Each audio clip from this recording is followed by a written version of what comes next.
I'm Paul Brierly. I run the UofA Center of Excellence for Desert Agriculture.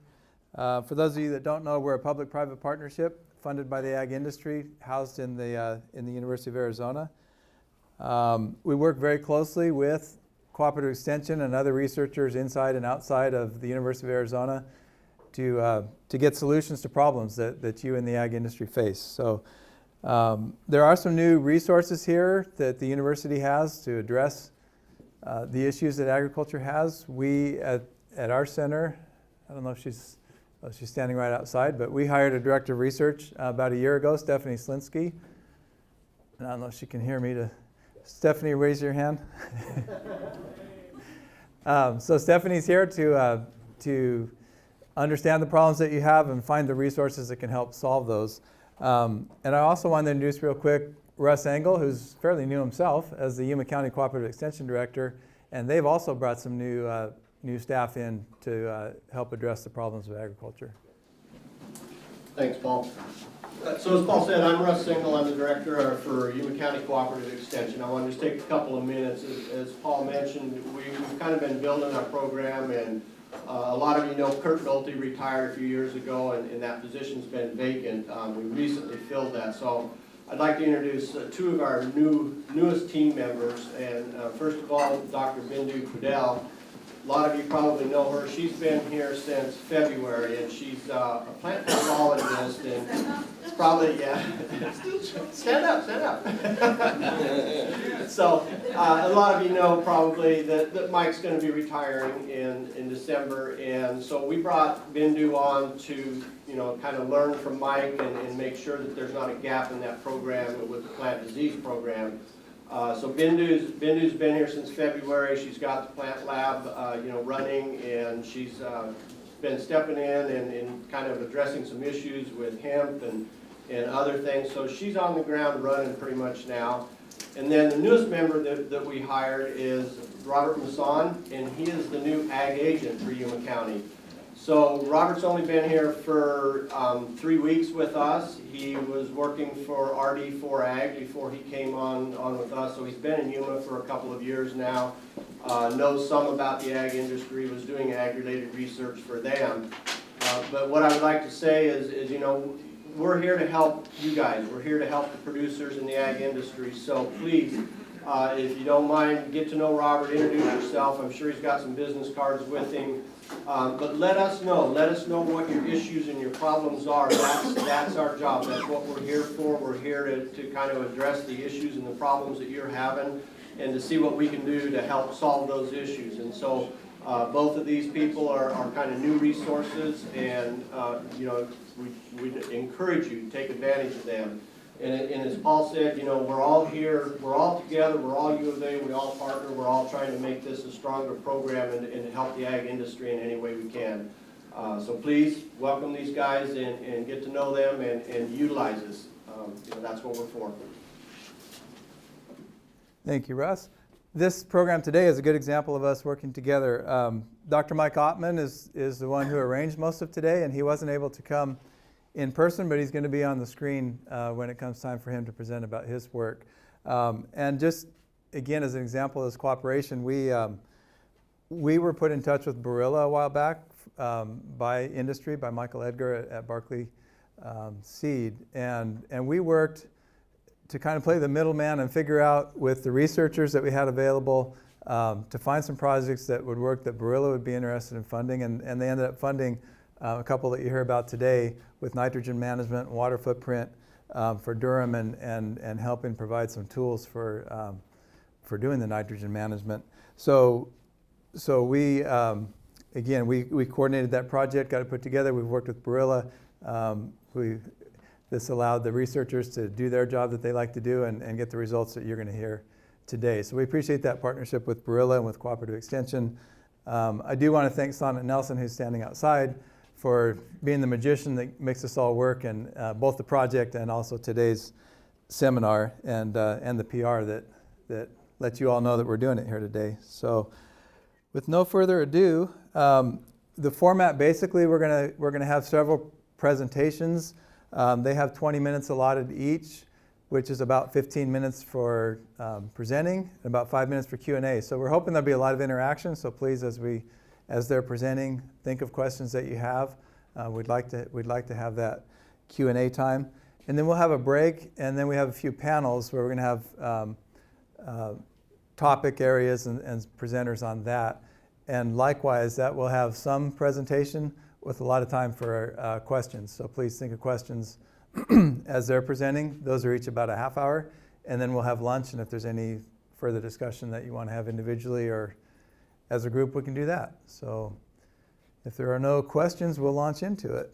And our first speaker, and I didn't prepare big bios for anybody, but so they can introduce themselves, but we have Dr. Andy French from the USDA Arid Land Agriculture Research Center up in Maricopa, and he's been working with us and with Dr. Charlie Sanchez on a lot of crop water use measurements, and Charlie more on the soil salinity implications of that. But Andy's going to talk today about crop water use of wheat, I believe. So my name's Andy French. I'm with USDA ARS in Maricopa, Arizona. I'm a research physical scientist. So a lot of my work is more in the basic science and less so on the operational. But I think you'll see some useful information for you in a few slides today. We've been spending a lot of time using tools on the ground, eddy covariance instrumentation, to measure crop water use, specifically wheat in this study.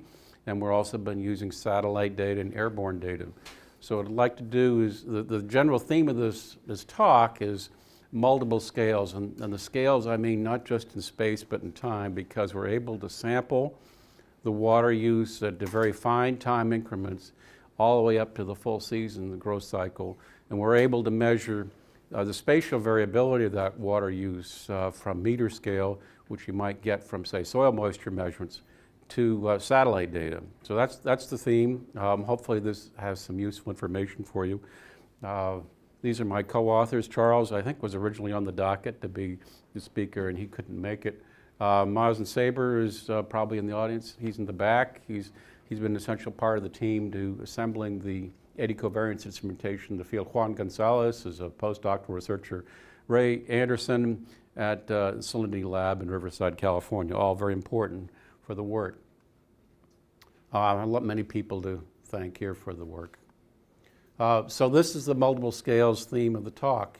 We're looking at the space. I'll show you some of the ground observations data that we've collected mostly here in Yuma and a little bit in the Maricopa region. Some airborne work. I'm not really going to discuss that here today. And then a lot of satellite work. Now, the thing that's really transformed my field and potentially operational use for you is that the satellites are now coming overhead about the same time every day, about every day or every other day. Right now we have a joint French-Israeli satellite called Venus that has 5-meter resolution. It's collecting data right over Yuma every 2 days in multispectral bands, so you get very fine monitoring of your crop use. I'll show you some of that data. On the ground, since I'm older. Since 2016, we've been measuring fields right out here in the region with eddy covariance instrumentation, which I'll show you in a second. And that gives you 20 hertz data, so very rapid changes in water use. You can collect the drone data, which we're now integrating, and that's mainly for scouting. So I don't know that you guys would be interested in drones as an operational tool other than for scouting, because it's something, if you have to do routinely, it's probably better to use satellite data. And that's the third item here is we got data from Venus, which will eventually go away since it's a prototype, and then something called Sentinel-2, another European Space Agency satellite giving you 10 to 20 meter resolution. And lastly, we have another fleet of satellites that gives observations every 2 weeks. It can give you land surface temperature, and that can detect crop water stress. So here's a field setup that we've been doing, an example from a few years ago. We have really 3 main components. We have the main station here collecting the micrometeorological observations. That's the sonic anemometer and net radiometer and infrared gas analyzer that gives us the water and the CO2. We have a power supply. We we have data loggers and soil moisture sensors. So obviously we have to stay out of your way when we're growing things, so when anything happens in the field or applications, we have to pick those stations up, move them out, move them back in. But up until now, this hasn't been done for cultivated crops a lot. It's been done a lot for crops, for fields that don't require a lot of interaction. It's considered the state of the art for measuring water use. These are the close-in examples of what these instrumentation like. This is the infrared gas analyzer, so this is getting your water vapor coming off of your crops. On the left here is a sonic anemometer. Spiders like to build webs on these things, but this measures your wind speed, wind direction, and air temperature. And then this is your net radiometer, which tells you the total incoming energy, outgoing energy, and we bury a few of these soil heat flux plates. So the four components give us the total energy balance and allows us to give us the best possible estimate of water use. Well, I'll just go right to the chase. This is probably the more interesting slide of all the things for you, is how much water are we finding that the wheat's been used in this area. And we've measured it in three ways, or we've estimated in three ways, I should say. In this column are the eddy covariance instrumentation that is shown you here for all the sites we've collected since spring of 2017. These are the estimates of crop water use for durum wheat using satellite-based data. And the last is measurements from flumes coming into the fields, irrigation water. Well, you can see, if you look across here, you can see generally very good agreement on crop water use. We're about 24 inches, 22 inches, maybe a little more, 26 inches of water use. So what we're finding here in these numbers that's very significant is that the irrigation water amounts and the so this amount here on the right-hand column, so that's the amount that we measured coming into your field, 690, 674, these are millimeters. And these are the amounts that are going off from the crop. If you ratio those, give you an idea of irrigation efficiency. The irrigation efficiencies are really high. They're really, really high. I mean, you're looking at, well, much better than 85% in most cases, sometimes 90, 95%. What that means is if you're using wheat as a way to manage your salinity, then maybe that's not the case, because you're not flushing enough of those salts down in the deeper profile. So remember, this study was started first to establish a baseline for crop water use in the Yuma area, because that hadn't been evaluated since the 60s and 70s, the soil moisture measurements and gravimetric measurements. And we're finding those numbers were pretty good, but we're able to revise them based on new cropping practices. So the mean values here are in the 600, 600 millimeters. So you're looking around 24 inches, 2 feet of water. Up in Yuma, up in Maricopa, we're finding numbers that are Larry Hart's farm here outside of town. It's 650 millimeters, and the satellite data are similar. Well, what do the data look like when you go into the fine time scale? This is an example taken from Larry Hart's farm. We put an eddy covariance in one of his fields. That's organic wheat, and we can track how those irrigations go from pre-planting and the pre-treatment. Here you get a little spike in water use, so that might be an opportunity for water saved here, because there's no plants in there and that's not going to storage. And then you can just see how it climbs from 2 millimeters a day up to a peak around 8 to 9 millimeters a day. The red curve shows you the potential evapotranspiration, what we call ET0, and that's the tracking there. So what we can say is that if you wanted to do irrigation scheduling using a Penman-Monteith approach, I'd say generally it works very, very well if you apply a crop coefficient. And here's the soil moisture content down about 3 inches below the surface. You can see the depletions followed by a rapid rise when irrigation is applied with the blue bands, and the green events are where the rainfall, so there wasn't a lot in this year, just this 2019. So what am I talking about when I'm saying satellite data? I'm using multispectral bands in the red, mainly the red and near infrared bands, to give us a direct indicator of healthy green plants, that chlorophyll content. On the left shows the Yuma area from a Venus satellite image from this year. So we're sitting over in here, and if you zoom in, let's see, this is just north of the highway here, or down here. So we're sitting in this building here, so the resolution is quite good. So if you look at your fields here in Yuma, you can actually see details. You might not be able to pick out the rows, but if you say problem area, you could see those problem areas on this satellite data. And the latency for these data are very short. I mean, you can pick up the data within about 4 or 5 days. Go on the website, you can check it out. How do the vegetation index that are derived from that satellite data track over the season? Well, this shows you what you can get from a time series with that rapid overpass frequency. Here's shown at Mark Smith's farm. You can see 4 different fields planted at different times. One that's in early January and then late January, so the blue and the purple. And they all are getting on senescence here late May, early June. Here they all come down here. So what we're doing is we're tracking that vegetation curve over the season at very fine scales. Here's that same curve. So what we're going to do is we're going to derive a crop coefficient based on this red curve, which is measured from ASMAT weather data. And we get what's called KCB, which is the basal crop coefficient, and that's derived from the vegetation indices and potential evapotranspiration is multiplied by that. So here's the, so we have the early season where there's no plants emerging from the ground, so it looks very high for a very short period, and then it drops down to around 0.4, and then it rapidly rises, and this is your crop coefficient you can multiply by to get your total crop water use at that day. Well, how does that compare to actual measurements?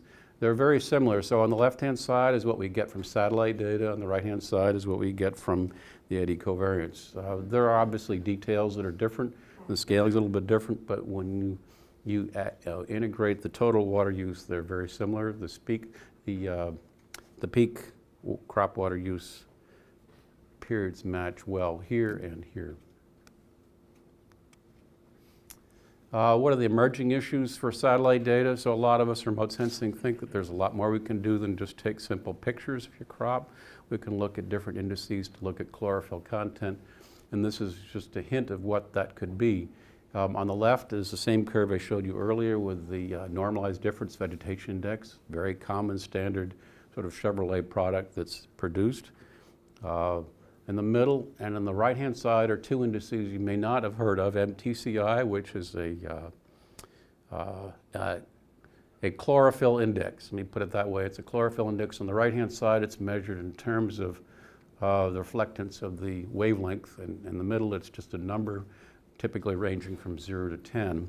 And what I think is interesting about the curves, first, they're a little noisier, but what they show you is that they track the chlorophyll content and not so much vegetation cover. So that may be useful for tracking your nutrient management. Here's another example. You zoom in here.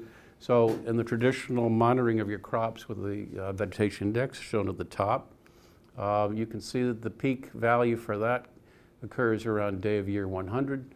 But if you look at these vegetation indices, the so-called red edge, they come about 10 days later. So it's giving you information you didn't have. Those satellite data are being provided for free. Maybe the interpretation on your part is not free, but what I'm pointing out to you is that there's a lot more information about the crop conditions that weren't available a few years ago. So here's a summary of the crop water use, and mostly here in Yuma area and in one sample from Hart Farm and Maricopa. We have an average of 603 millimeters per seasonal use at 24 inches. Agrees well with Marv Jensen's numbers from 20 years ago, around 23 inches. So that's my message today for you guys. I hope it's useful. We verified the crop water use using modern varieties, modern farming practices, and the variation is 22 to 26 inches. We monitor that continuously. Water use efficiencies are very high. So if salinity control is an issue, you might bear that in mind, that you're going to have to find other ways to control the salts. The satellite data are emerging as a big change from even 5 years ago. Those are data sets that might be useful for managing spatial variability. We think that they'll be a practical tool for irrigation scheduling when they weren't, because they're so frequent. And we hope too that maybe there's some nutrient management opportunities for you using these spectral indices. And that's it, thank you.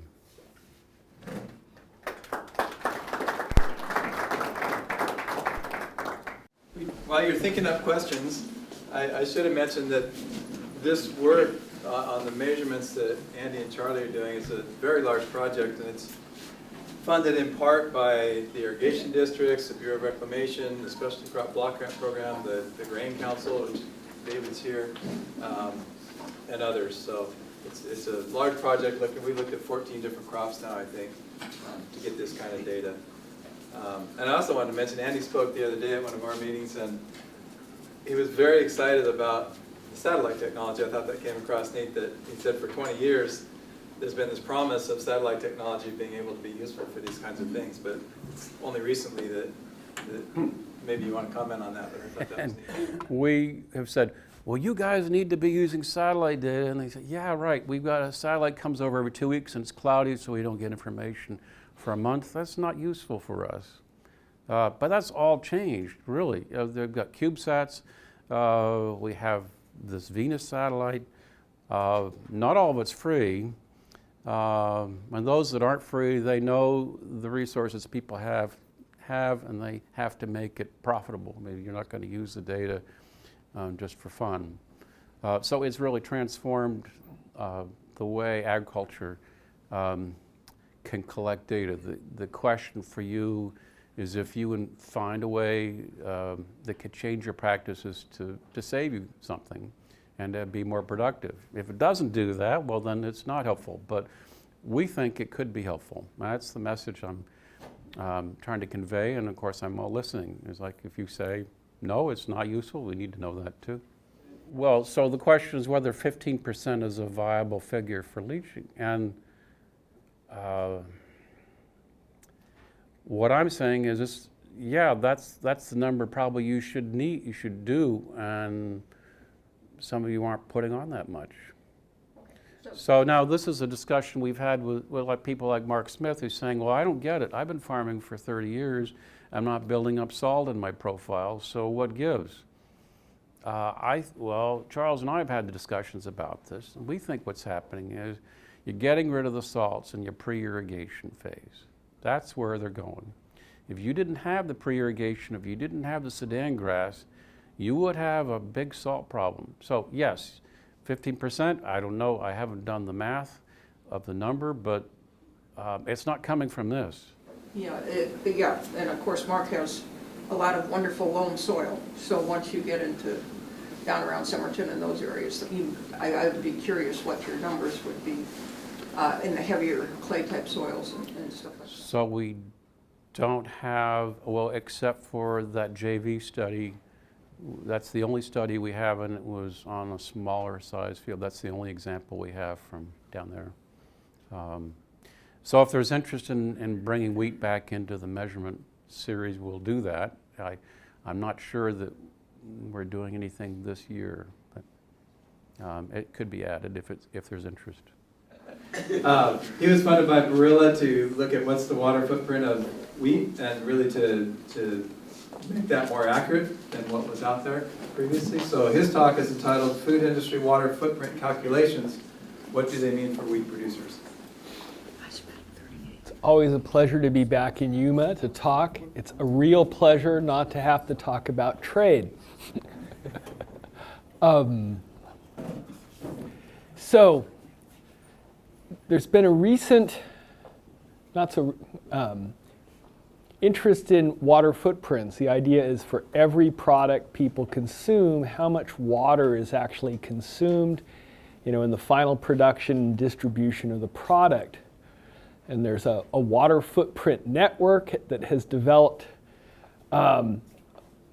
ways to measure water footprints. The UN has developed common frameworks to develop basically measures of how much water is embodied in your consumption of everything, from pasta to a pizza to a hamburger. The Water Footprint Network also says it can tell us how much water is being consumed by a country globally or in a specific river basin or from an aquifer. It does not. I can talk to you at length about why it's wrong.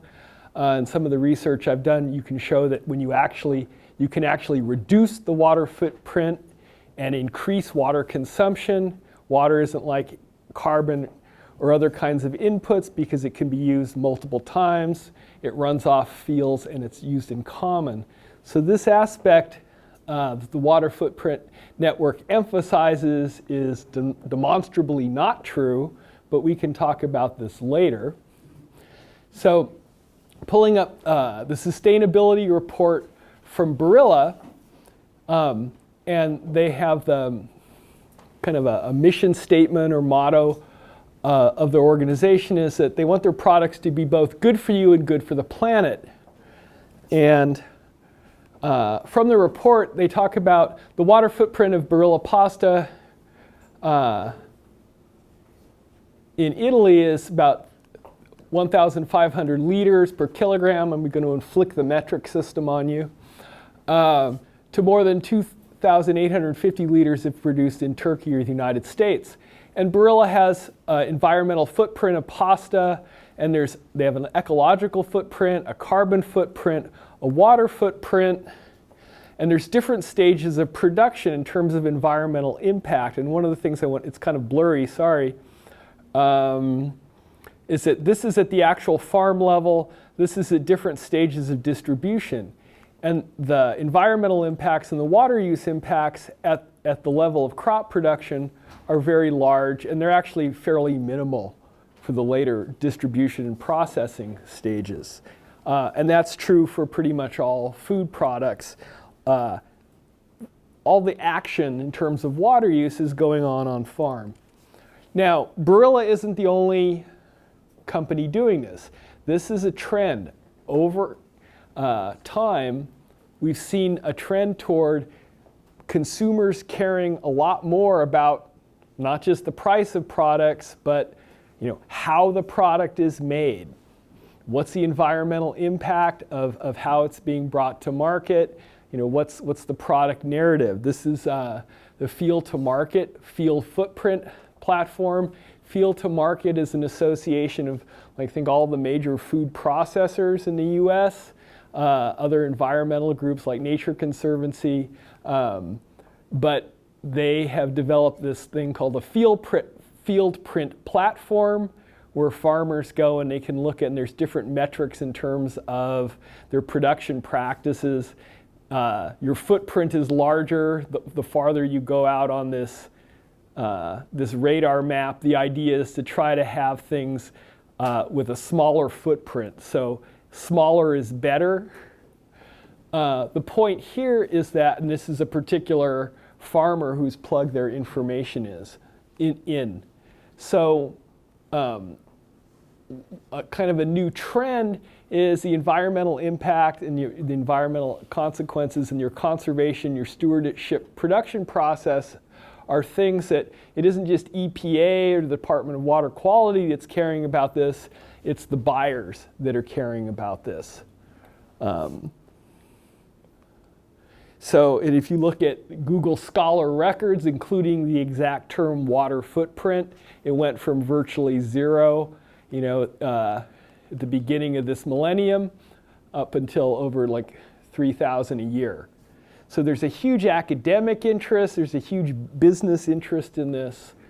So, and these are some numbers pulled from Barilla reports. So here's their calculated water footprint from the field and the durum wheat production. And again, what this just kind of emphasizes is that, almost all the action is going on at the farm level. And by their calculations, they have U.S. Water footprint being slightly higher than it is when it's sourced directly from Italy. Here's some other studies that have looked at comparative water footprint estimates, cubic meters per metric ton. Again, these are different estimates from Italy and France, northern USA and the southwest US. Some other folks subsequently took these numbers. And again, the water footprint network has relatively low numbers for Italy, relatively high numbers for Arizona. Now, where the water footprint or the water footprint network gets their information is they use what's called the CropWatt model. It's a water use model developed by the UNFAO, where you can go in and you can enter numbers in, in principle. And just go on the internet, pop numbers in, and you know how much water a crop is supposed to use for any place in the world. As we've seen from our previous talk, it's like, oh, it's a little bit more difficult than that. So I was looking at their numbers, and some of these kind of look suspect. Now, there's 3 different kinds of water use. One is what they call green water use. This is precipitation that's being taken up, utilized by the crop. Blue waters is actual irrigation water being taken up by the crop. Gray water is water that's being used to assimilate or carry away pollutants. And when they calculate these measures, it's usually based on nitrogen, because that's where you can get common measures across crops and countries. So this is kind of precipitation, irrigation, and kind of assimilation of nitrogen. So the green water footprint calculation from the Water Footprint Network, if you go online, you'll see for Arizona that the green water footprint, so this is how much water the crop is using up in rainfall. So the Water Footprint Network is saying that if you grow wheat in Yuma, that it is soaking up almost 2 acre-feet in rainfall. How many years would it take to get 2 acre-feet of rainfall here? So, I'm not a big Aggie, but this kind of struck me as a little bit odd. So I actually went to the Lower Colorado River accounting system data to look at effective precipitation. I also did some things looking at precipitation from ASMET and other kind of weather stations, and you get something similar where the green water footprint is 15 liters per kg, not 399. It doesn't rain here, so it's not using a lot of rainfall. We also use the LCRAS data to get estimates of crop ET. The numbers here are a little bit lower than what you're getting, but again, if you'd add in the rainfall numbers, they're actually kind of in the bounds, kind of on the lower end of what you're getting, but probably certainly if you start to have error bounds in those estimates, definitely in the ballpark. And you get a blue water footprint of 747 cubic meters per metric ton. And then we estimated the gray water footprint based on the best available data we had on nitrogen applications. And so we come up with a water footprint of 1,090 cubic meters per metric ton, which is 22% less than what the Water Footprint Network is reporting. And this is 18% less of Barilla's estimates of the water footprint of their Italian produced wheat. So one of the takeaways is that the water footprint of wheat from Arizona, rather than being on the high end of most estimates of water footprints, if you account for the fact that it doesn't really rain here, if you account for the fact that our yields tend to be higher, that globally Yuma actually has a water footprint that's at the lower end of what you see globally rather than the higher end. And it's basically pulling kind of better data than is available from the UNFAO and applying that. Okay, so Beyond water footprints, I think another thing to think about is that wheat's often grown in rotation with vegetables. And then return flows often get disparaged as inefficiencies, right? Everybody's talking about what's your water use efficiency? How much is being taken off from the crop? And the stuff that's return flow is looked at as a bad. You know, I get journalists calling me up all the time. Oh, farmers are so efficient. Shouldn't they use more efficient measures? Well, where is that water going? Well, inefficiency, right? That inefficiency is going to the Colorado Delta.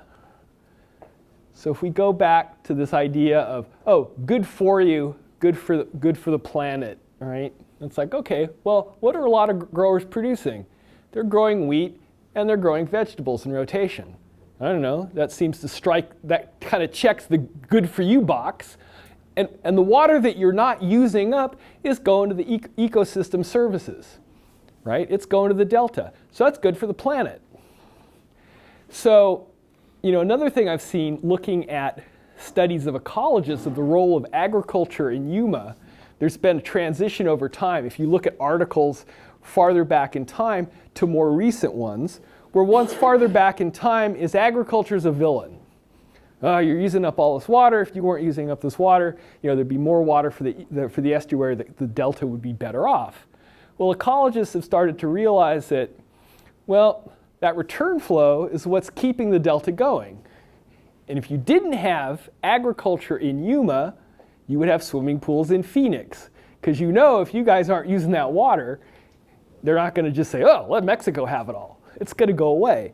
So I try to tell my students on campus, you know, in Tucson, you care about the Colorado Delta. Well, you should care about Yuma agriculture.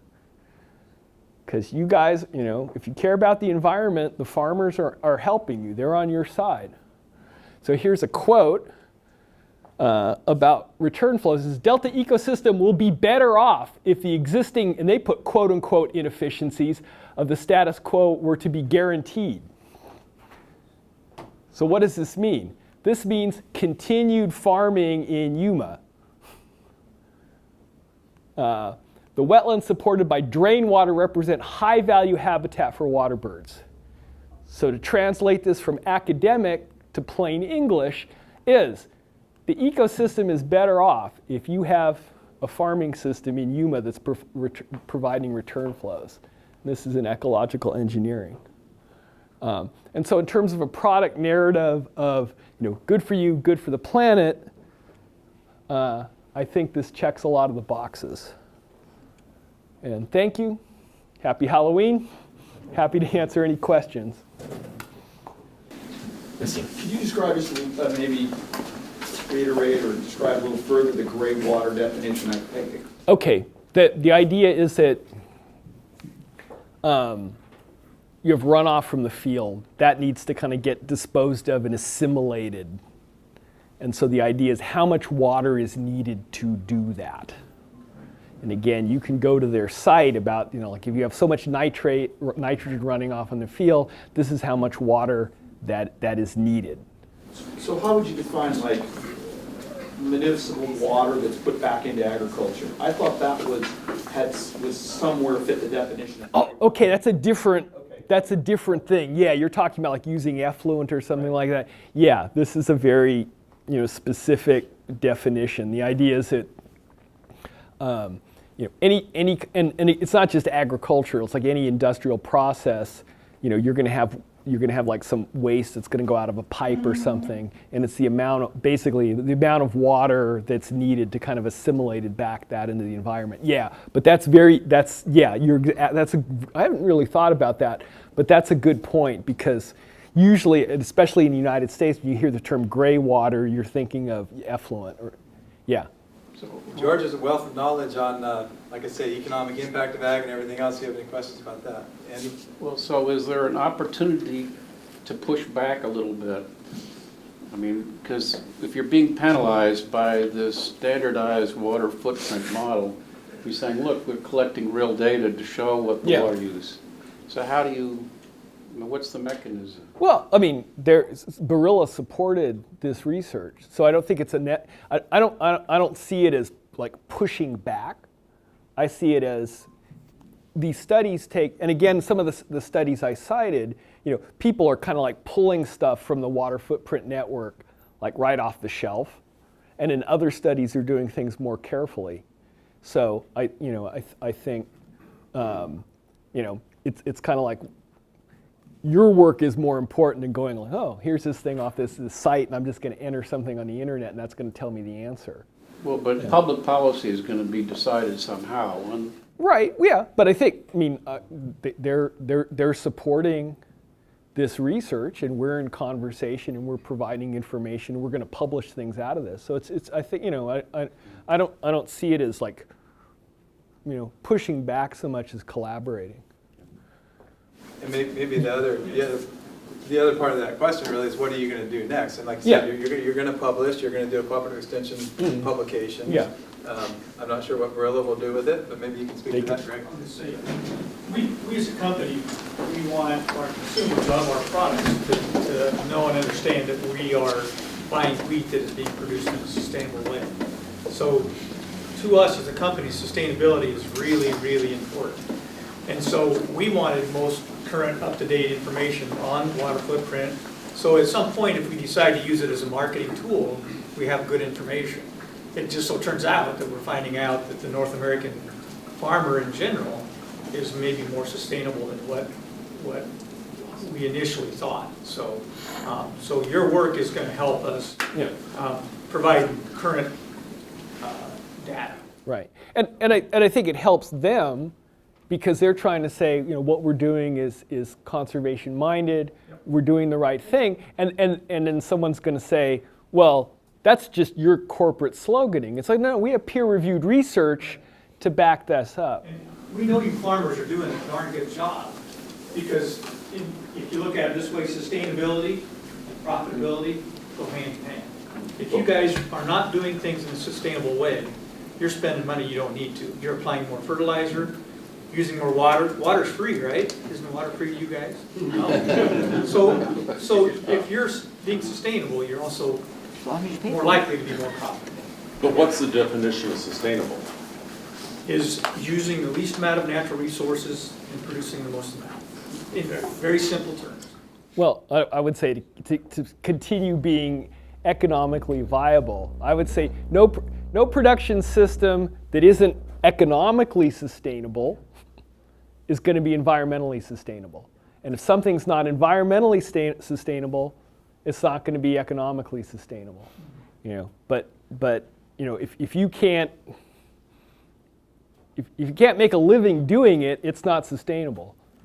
So there's that economic aspect to it too. Well, the reason I asked that question, because the public is somewhat saying that if you don't improve, it's not sustainable. And when it needs 24 inches to grow the wheat, and we're doing it with 26, 27 inches, how do we get it any more efficient than that? Although that comes back to this whole thing about, again, changing the narrative. What you're not using is going to the environment. It's providing environmental benefits. And the people who are always harping on you should do more of this, you should do more of that. It's like, why? We care about the environment. It's like, well, what? Right? Because if you're more efficient, by that definition of efficient, there's less return flow, which means there's, it's not achieving what you really want. So again, I think it's dangerous to fixate on one single number. You need to look at the whole system. And I think, again, there's a good story here, but it has to be not boiled down to a single number. I think the story's more important. I'd say too, just to add, that the definition of sustainable isn't just water in this equation. It's productivity. It's are you using new and advanced, farming techniques, better genetics? That's all part of that equation. It's not just can I do it with less water. I mean, that would be my add to it. Yeah. I mean, it's more comprehensive. Yeah. George, you had a whole section in your study that you didn't talk about other areas that have crops that are planted and not harvested and things like that. Right. That all is part of the productivity equation. Yeah, I mean, again, there's a lot of wheat that's grown in dryland areas. And so that wheat ends up using that, what they call it, the green water, but then you don't harvest it. Well, on the acreage where you have zero output, your water footprint's infinity, right? So, yeah, you've got to, again, you need to look at the whole system. Okay, let's thank George again. Next, we're going to have Dr. Michael Ottman. And as I mentioned, he couldn't be here today, but thanks to Ruben's magic and Sonnet's magic, he's going to be here remotely. There he is. So Mike, can you hear us? I can hear you. Can you hear me? We can hear you great. Okay. Yeah, so I'm going to turn it over to Dr. Ottman. He did some work funded by Gorilla on nitrogen management for wheat production. Okay. So can you see my screen? Yes. Yeah, you can see it well. Okay. Well, I will get started then. I'm going to be talking about some nitrogen management tools for wheat. And what that means is what we currently have now is lower stem nitrate testing. You know, it's kind of similar to the Pedro test in cotton, but there is this lower stem nitrogen testing that was actually developed in Yuma by Bryant Gardner in the 70s. Then I can also talk about some newer methods of nitrogen management, or using some sort of feedback approach to guide fertilization, and that would be the chlorophyll meter. There's one made by Minolta that I'm going to talk about, and also various spectral sensors.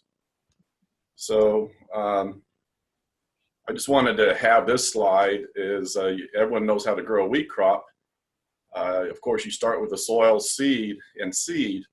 But one thing, you know, you just had 2 talks on water. One thing about water, if you don't apply any water to a wheat crop in Yuma, you're not going to have a crop. And so water is probably by far the most important input into a wheat crop.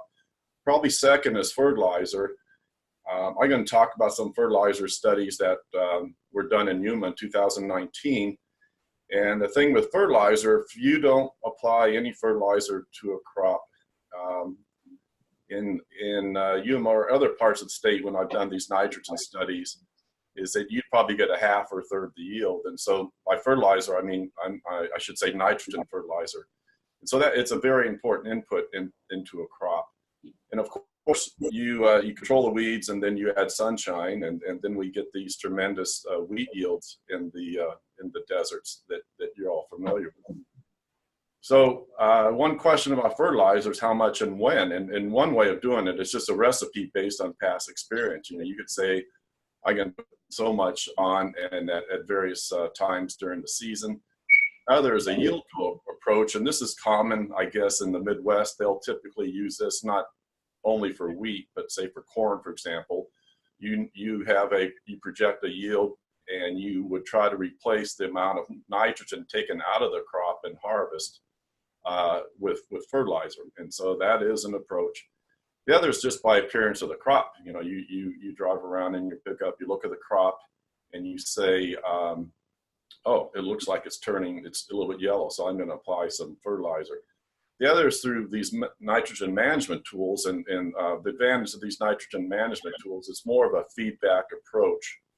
In other words, you take some sort of measurement of the crop, and you get some sort of result back, and these tend to be correlated and calibrated, for example, with stem nitrate. And so you know at a certain stage of growth what a desirable stem nitrate would be for adequate yield.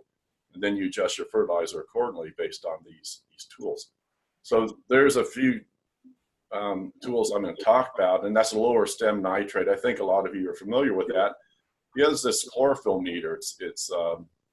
I'm going to talk about the one made by Minolta, but there's others. And it comes out with what they call a SPAD reading, which is equivalent to amount of chlorophyll. And then there's a Green Seeker handheld crop sensor, and it measures NDVI, which is normalized difference vegetation index. And then the other thing we use is a multispectral radiometer made by CropScan. And this particular one measured reflectance of 16 different wavelengths from the crop.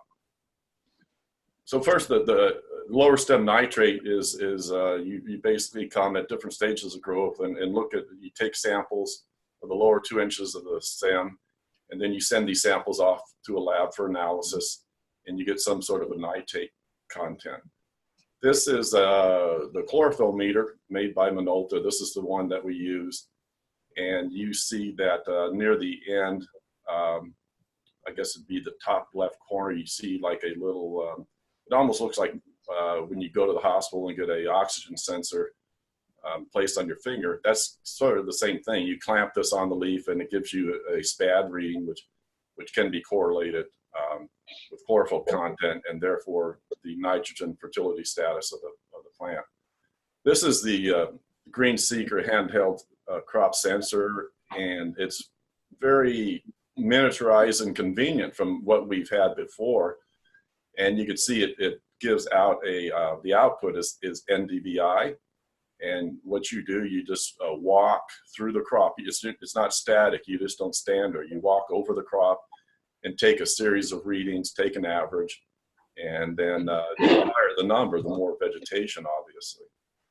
And so then the last one was this multispectral radiometer. And on the right, you see kind of what this instrument looks like. It looks like a box, but there's various filters in there that you can get different wavelengths. And we got 16 different wavelengths from this in our study.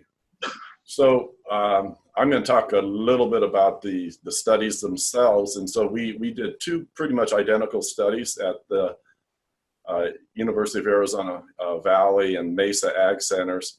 We planted in January 4th, 175 pound per acre seeding rate, and 2 durum varieties, Powell and Tiburon. We had 8 nitrogen rates from 0 to 350 pounds per acre. And these application dates were roughly at planting, tillering, jointing, boot, and heading. Then every time we're about to apply fertilizer or irrigate, we would also use these end management tools and take our measurements. And so obviously there wasn't any measurement at planting, of course, because there wasn't anything to measure. So these, I just want to show you a little bit about these vegetation indices that were calculated from these 16 different wavelengths. As you can see, these numbers are wavelengths in nanometers. And you can see there's just these algorithms, usually are something minus something else divided by something else.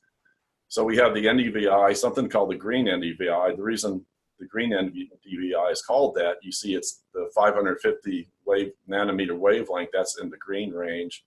When you get around 700, that's red, for example.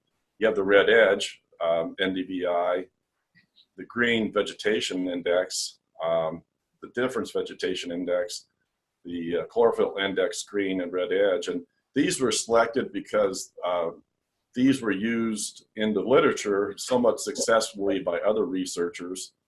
And so we didn't necessarily want to reinvent the wheel and come up with our own vegetation indexes. These are vegetation indices that have been used and have been thought to be useful for determining the nitrogen fertility status of plants.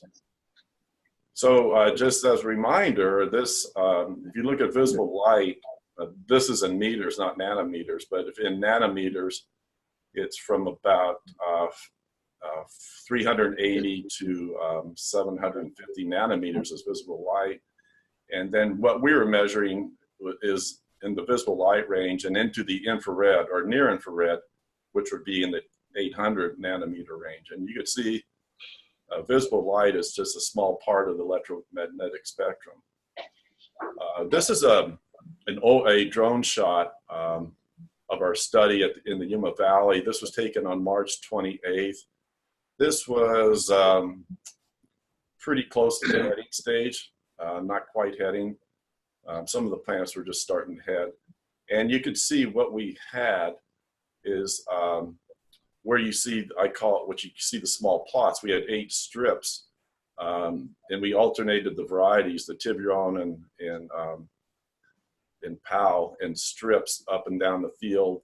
And then we separated each one of these 8 strips into plots. And when you see these plots that look yellow or bare, those were obviously our 0 end plots or low end plots. And then you see some of the plots that are a lot darker and have more vegetation. And those would be the higher nitrogen plots. And this same study, like I said, was repeated at the Mesa. And so here you see yield, the yield results that we have, and this is the average of the 2 varieties and the 2 locations. And this is what you would call a typical nitrogen response curve. And so you could see on average with no fertilizer, you have about 300 pounds per acre. And then it increases until about around 250 pounds per acre, we kind of plateaued off. And so that's what that blue arrow shows is kind of a plateau. And so we'd say that our optimum end rate was around 250 pounds per acre. I'm not showing you the data for grain protein, but at that, also at that same nitrogen level, 250 pounds per acre, we got over 13% protein, which is, as you know, the desired protein level. So the next, I can show you, think about 4 more slides where I'm going to show you the response of grain yield to these different nitrogen management tools. And so this is stem nitrate. And you can see, if you look at the R squared, those of you that are familiar with looking at this, this is not a very particularly good R squared, and that's the coefficient of determination, which is, I guess, similar to the correlation of the data. And so there's different ways of looking at this, and you see those red lines in the 2 boxes, one on the, I guess, the upper left quadrant and one in the lower right quadrant. And so what this tells me, you have 12 points in those 2 boxes versus 128 points in the other quadrants. And so the thing about stem nitrate, it's very good at predicting grain yield and nitrogen status of the plant. And so you can see in the upper right quadrant, that's where you would say that there's adequate N according to stem nitrate. And so right now with our guidelines at 1,000 parts per million stem nitrate, and this was taken at the boot stage, that's considered kind of the critical point. Above that level, you'd need to fertilize, you wouldn't need to fertilize, or you'd have to fertilize very little. And below that level, you'd have to put on a healthy fertilizer dose. So you compare that, for example, to the chlorophyll meter, did not have a very good correlation of the SPAD reading with yield. I was a little bit surprised. A lot of people will use a critical point, I'm not sure if you can see my cursor, somewhere between 45 and 50 SPAD units. I'm checking a message that I got. Okay. So then if you look at these, the NDVI from the green seeker, you can see we had a very good correlation of the NDVI in yield. And so this is very promising. One of the things I don't like what this one did is that you can see the way it kind of curves as you go up, and we'd want really the curve to go in the other direction for various reasons that I won't get into now. But still, it's a promising technology, and there's very good correlation with yield. And the other is this, we measured another example using this multispectral radiometer. One of the better measurements is called the red edge NDVI. And you can see also that this had a very good correlation with yield.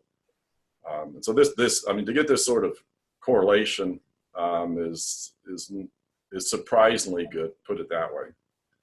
So in conclusion, I'd say that vegetation indices are promising nitrogen management tools for wheat. And so with that, I will take any questions if there's time.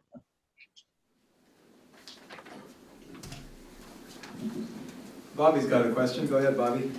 Yes, I think most folks think that because of the limited root zone of vegetable crops that we probably have some kind of a reservoir of nitrogen in the 2 to 3.5 foot level. Is there any validity in believing that that nitrogen might affect nitrogen fertilization? Yes, I think one of the things that we do recommend, along with tissue testing during the season, is a pre-plant soil test. However, our traditional pre-plant soil test has typically been from the top 6 inches, or the plow layer.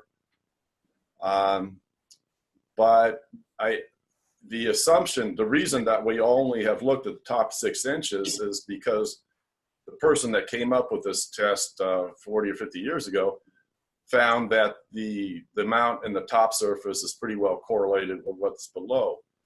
However, I think you may raise a good point. There could be, particularly after vegetable production, there could be layers that might be rich in nitrate. And I didn't show it, but I took soil samples down to 5 feet for these for this project, and you can see some deep nitrate, and it could be used by the plant, and so that is a very good point. The thing is one way of approaching it is to not apply any nitrogen pre-plant and just use the plant itself to integrate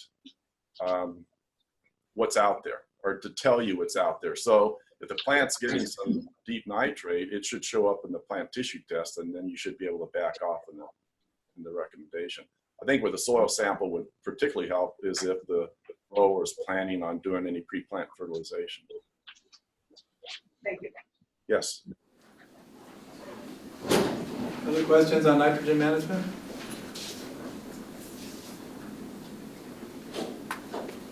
Well, here, Andy? go ahead. This is, so Mike, what's the latest part of the growing cycle that information would be useful? So, like, for example, the satellite data is similar to what you've collected with your green space. This sounds like Andy French speaking, and is this you, Andy? Yes. Yes. Okay. Well, I would say probably up until the flowering stage, and I didn't show it, but typically with wheat, your applications up until I'd say somewhere around root to heading will have some effect on yield, and then the one between heading and then flowering is more correlated with the protein. See, I think if you go much past that stage, much past, you might be able to go 2 weeks past flowering, but much past that, the nitrogen application may not do any good, even for protein. And so I guess I look at it as somewhere near flowering as kind of be the last time that any sort of flyover would be able to be used in terms of management. Okay, any last questions? Before we clap, I want to thank Mike for organizing this. He pulled together all the speakers, and not just the research he did, but for putting together this seminar. So thank you, Mike, and thanks for making the effort to be here. Now we'll move on to Dr. Pedro Andrade-Sanchez, and he's been working with Mike up there on remote sensing tools for, I don't know if it's just for nitrogen management, for production. Okay, good morning, and just want to say thank you for the invitation. Thank you for the opportunity to come and talk to you about some of the work that we're doing. I want to stress the collaborative component of what I'm presenting, because it's with people like Mike that we can then get a deeper analysis on what we are seeing. I'm an ag engineer by training, so I'm happy when there is communication within our systems, and good, I got data. There's more to that, okay? And there's got to be a way to extract something that is of value to the producer, and that's what we're aiming at doing. So that's the title of my talk, Sensor-Based Management for Wheat Production. I'll say this, as far as sensor-based, that phrase, really what I want you to see is that there is an effort to use information-intensive tools, okay? So don't be distracted by the sensors. What is a sensor? What is not a sensor?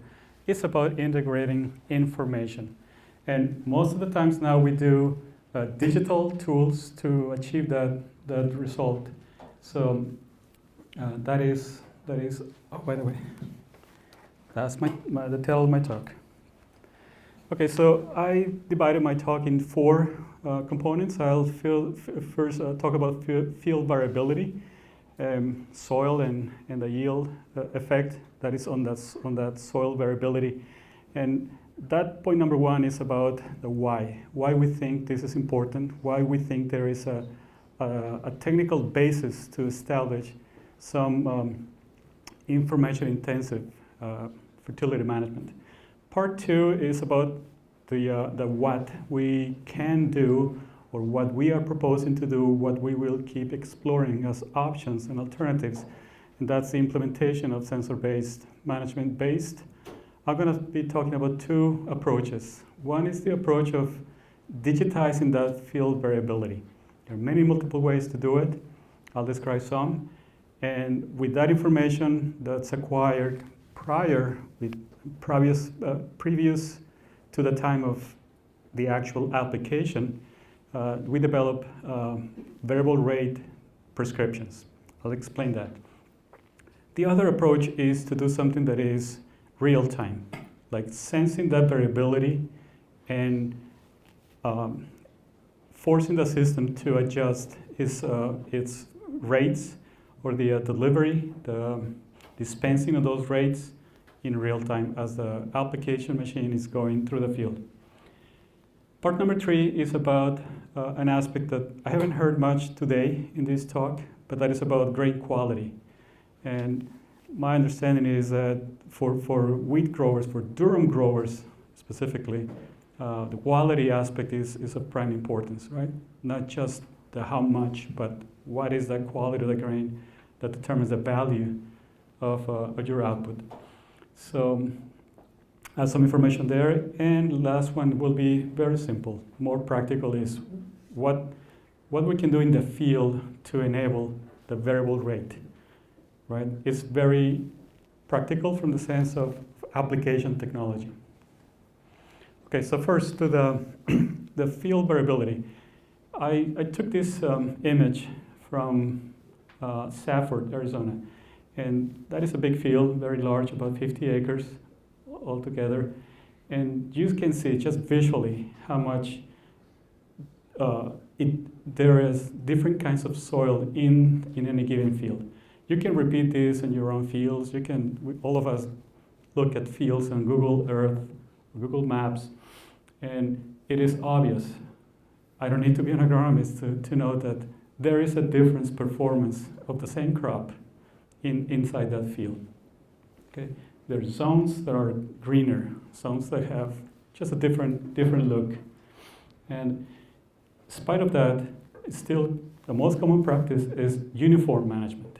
Okay, so that just tells you visually where we're heading. Why is that we can benefit from new systems that can look at the distribution of those soil attributes and do something about the variability. Now, something closer to home. This is in Bard, California. This is a project that we're running, also nitrogen management, but on leafy vegetables. So in this case, you have this field.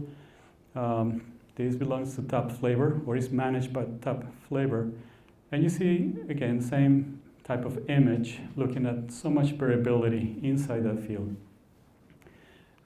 If you look at a little closer, this is what anybody can download from the NRCS website, and that's your soil survey inside that field. And you see 3 different categories. Ignoring this little one, you have 2 major soil series in that same field. Okay, so there is variability. Soil in this section has a different way of respond to the inputs than the other part. If we look at something even with more detail, a little more looking at with a scale that has a wider range, that can be seen in the use of these sensors that they measure the electrical conductivity of the soil, and this is the apparent electrical conductivity. This is just pure on the physics side, and we can develop these maps showing, and in this particular case, we develop zones, management zones, based on the output of this sensor. So this same field, we can then split it into smaller units that we call management zones, okay? Very distinctive, very well differentiated soil conditions, so we can manage those differently. Okay, there is now another way of looking at variability. Now I'm saying field variability, and that is in the output. That's in the yield component. We have our state-of-the-art combine at MAG, and that's a 40-year-old machine. So that's what we have. But the good thing is that this machine, we added a lot of instruments to it. So it serves our purpose. And in this, some of the things that I want to say is, in particular for this case of, this is a field in Sacaton, Arizona. There's tremendous variability in yield. So everything that the grower did to the crop, from planting, from preparing the ground, all the way to harvest, all the management decisions, this is the end result. Okay, areas of the field that are very low in productivity, some others that are much better. Okay, I've done a lot of analysis on yield maps, and this is a statistic that I came up with, that conventionally 40% coefficient of variation in yield. Okay, one way to see this is the opportunity. If there's that much variation in yield, then that means that we have room to improve in a very significant way, aiming at higher productivity. Now, I want to say this too. The new machines come with yield monitors as a standard equipment now. Okay? Relative to the price of a new machine, the instrumentation to do yield monitoring is a small additional cost. And I encourage you, any one of you that is making those decisions on equipment purchases, if you add that feature, you can do a lot of analysis on your fields. Okay? So it's very, very good information. If you happen to contract somebody to harvest your fields, ask about that contractor, turn on your yield monitor. I want those data. And we can help you analyzing that. Okay, so now let's jump into what we can do, how we can implement this. One very easy way, in my opinion, is to look at the digitized variability, whether it's a Google map, whether it's a yield monitor, whether it's a soil survey, whatever it is, it's in digital form. You bring that to a farm management software, you can very easy develop prescription maps based on your own understanding of that variability, based on your own experience. That's what I like about this. Nobody knows your fields better than you. Okay? We don't claim that to be different. So rely on your experience. You can draw these zones. You can just draw them and say, okay, I want, in this exercise that we did, same field in Sacaton, what we did is a redistribution. We took the total amount this grower was using for fertilizer. We just distributed differently in the field. So same overall use, but now we are using more in the areas where there's enough evidence to see that the soil still has a response and will respond with higher yield. Very easy to do. Again, I'm telling you, any management software will do this, and it's very, very user-friendly, newer versions. Other things that we can do. There is this new equipment on the go, change of fertilizer rates. So in this case, it's based on spectral sensing technology. And I'm going to elaborate more on what Mike presented in the next few slides. But before I do that, I just want to get this out of the way. These are commercially available systems. You can buy those kits and adapt those to your application equipment. And in that moment, you have then the ability to monitor the crop condition and the ability to adjust the rate on the go. As I keep talking, I'm going to leave this to circulate in the audience. This is a similar sensor to the one that you see on the screen. That's a 3-filter sensor. This one in the picture is only 2.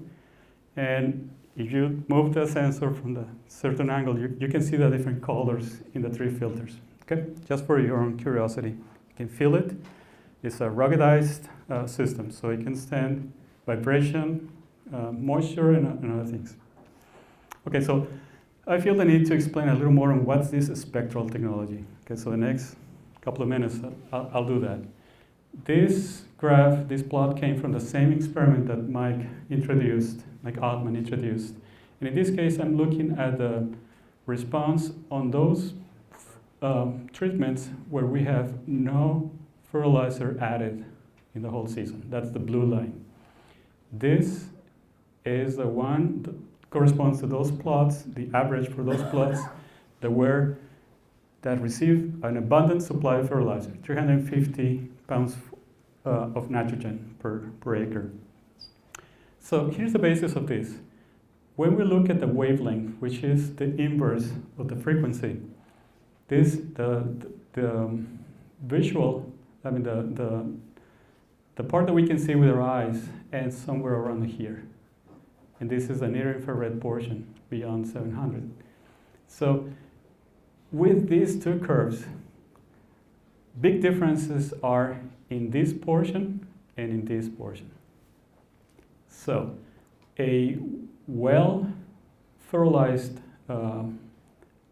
condition creates a lower reflectance in the visible part of the spectrum. Because plants are larger, are bigger, they're ready to absorb more, they reflect less. Over here, in the near infrared, that relates to the size of those plants.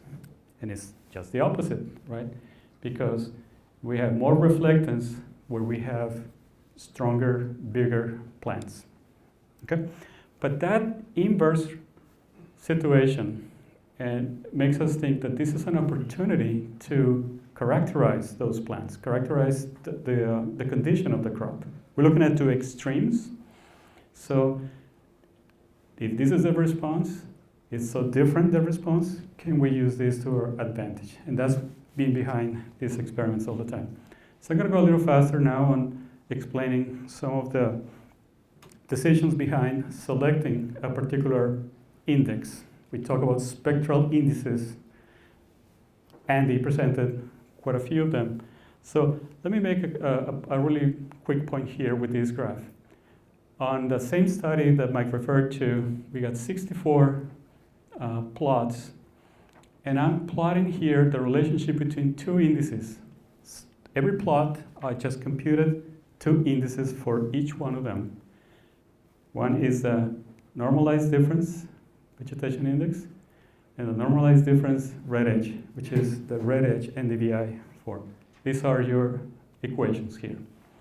So to make sure that we understand this, we are using 780 nanometers for our near infrared and 670 for NDVI, 720 for red edge.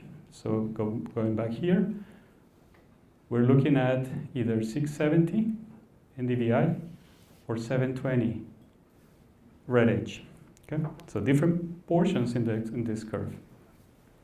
So as I do this comparison, I look at the blue dots that correspond to the first measurement in February. And you can see that for the most part, this is a linear relationship. They're just linearly. I can argue that in this case, I might want to use NDVI because it's a larger scale down here in the horizontal than in the vertical. But now, Jumping to 6th of March, 22nd of March, these are the green ones, and there is this curve effect. What happens here is that NDVI is no longer able to register differences, but the red edge is able to. Okay, that's why this curves in this way. The bottom line of this is if we use red edge, we have some advantage in the later part of the season. Okay, very quickly on this. This is the two locations that Mike mentioned, and we have 5 different stages. So this is the spectral response. All these graphs, all these bars are the spectral response at the time of this application. What that means is that all these plots are showing the effect of the application that happened on the previous stage. Okay? So with this, what we can extract is, indeed, there is a good response. On both locations, we have some slope here. But if you look at closely at these type of graphs, you're seeing that between 250, 300, 350, the differences are smaller. And that can be a problem because it's easy to distinguish about those areas where we had put so little fertilizer, but most growers will not do that. They will fertilize to what's conventionally a good rate. So it is still a situation where we would like to have sensing systems that are sensitive to those small differences, and perhaps spectral combined with something else, with additional information. That's when it can give us that advantage. Okay, now I'm going to talk about grain quality, and also related to the management of nitrogen fertilizer.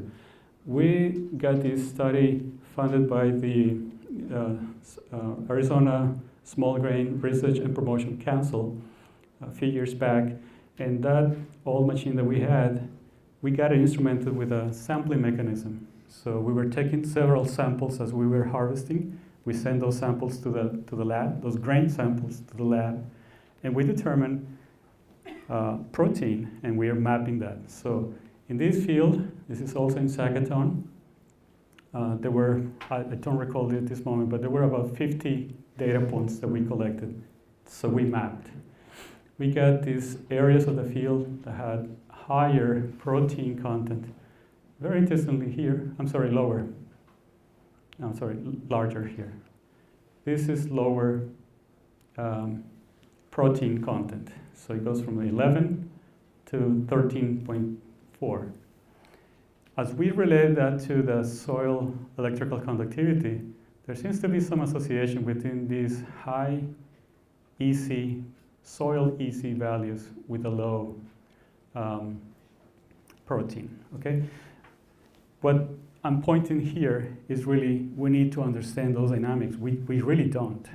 You know, we have started, we get good data, but we need to continue the research that will provide us the understanding, what are those drivers that affect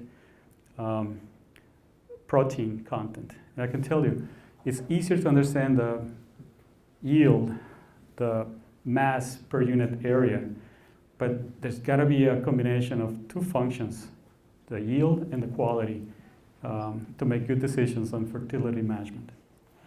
Okay, I'm almost at the end of my talk, but I want to bring this topic because I see that there are a couple of new systems commercially available to measure protein on the go, and this will be very useful. So this is a NIR, near infrared analyzer, built in Australia, that they have a distributor here in the US, and they're promoting this product. So it's a fairly expensive instrument. The display, the sampler, and everything else is about $25,000. And this is not a portable kind of sensor. It gets installed in a combine and is expected to be there for all its use. They gave me some data, so I mapped 2 fields in Montana, 2 different years, and look how different those values of protein can be. But I don't know much about this system. I haven't put my hands on one of those. If I were to confirm that these differences are not anything related to sensor drift, then it's very useful information that can drive your decisions and adjust your management if these maps can be generated for your fields. Okay? So, almost at the end. Now I'm going to take it to a very practical standpoint. There's your people that work with you, and they need to, you're giving that responsibility to them to do that variable rate application. So what do they do? What do you need to consider? Well, first on the application equipment. This could be any sprayer that you use, any applicator that you use. If you consider the use of this, one of these displays that most times are used for auto steer, those are portable. You can move them from machine to machine. And regardless of what brand this is a Trimble FMX, but it can be any brand. You can move it.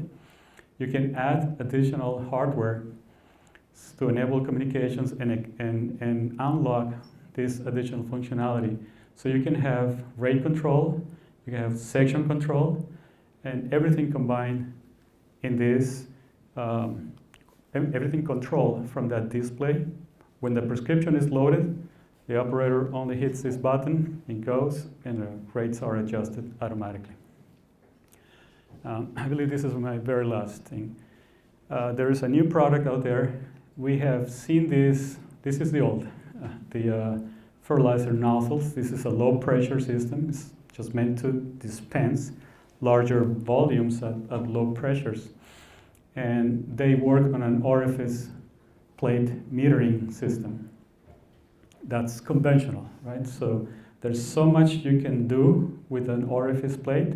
That's why the need of these many different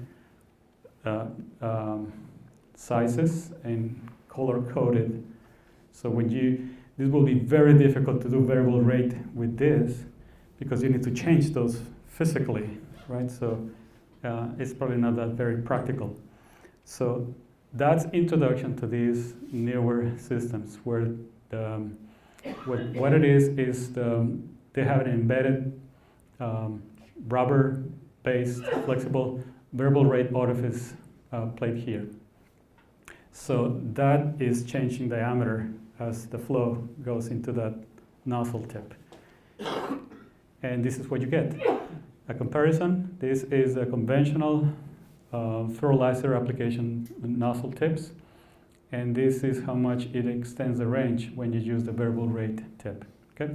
The other advantage is that you can go much higher pressures. If your system is plumbed to account for a high pressure, you can really increase the rate, change the rate on the go, just up and forth. Fluctuations in pressure that will happen, but you can hit those rates that you want without the need to change the nozzle as you go. That's it. That's all I have for this talk. I don't know, Paul, do we have time for questions? Or? Yeah, we'll take it. Okay. Any questions for Pedro? He works with a lot of technologies up there, including drones and sensors. I know there's tools for using the NDVI. Are the tools that are for the near red NDVI, are those available to the public for commercial use? Yeah. So the question is, there are tools already built for NDVI or based on NDVI data. And now can we see about other products that can use red edge? And the answer is yes. Now this particular case has 3 filters. So one of those is near infrared. The second is the one for the red, and the third is the red edge. Okay. So with this, you can have both NDVI and red edge.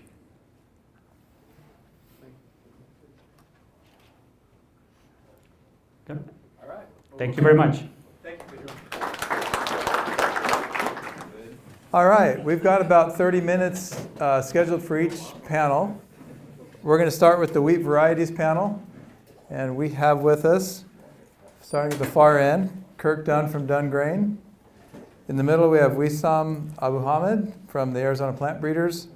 And finally, we have Donnie Gray from Second Nature Research. And the format we thought we'd do is let them each introduce themselves, what they do, where they're from, and then give 5 minutes or so on the topic, whatever they think would be of interest to you guys, and then that'll leave time for 15 minutes or so of questions. So that it's not an awkward time. Then start thinking up questions as they talk through their presentations.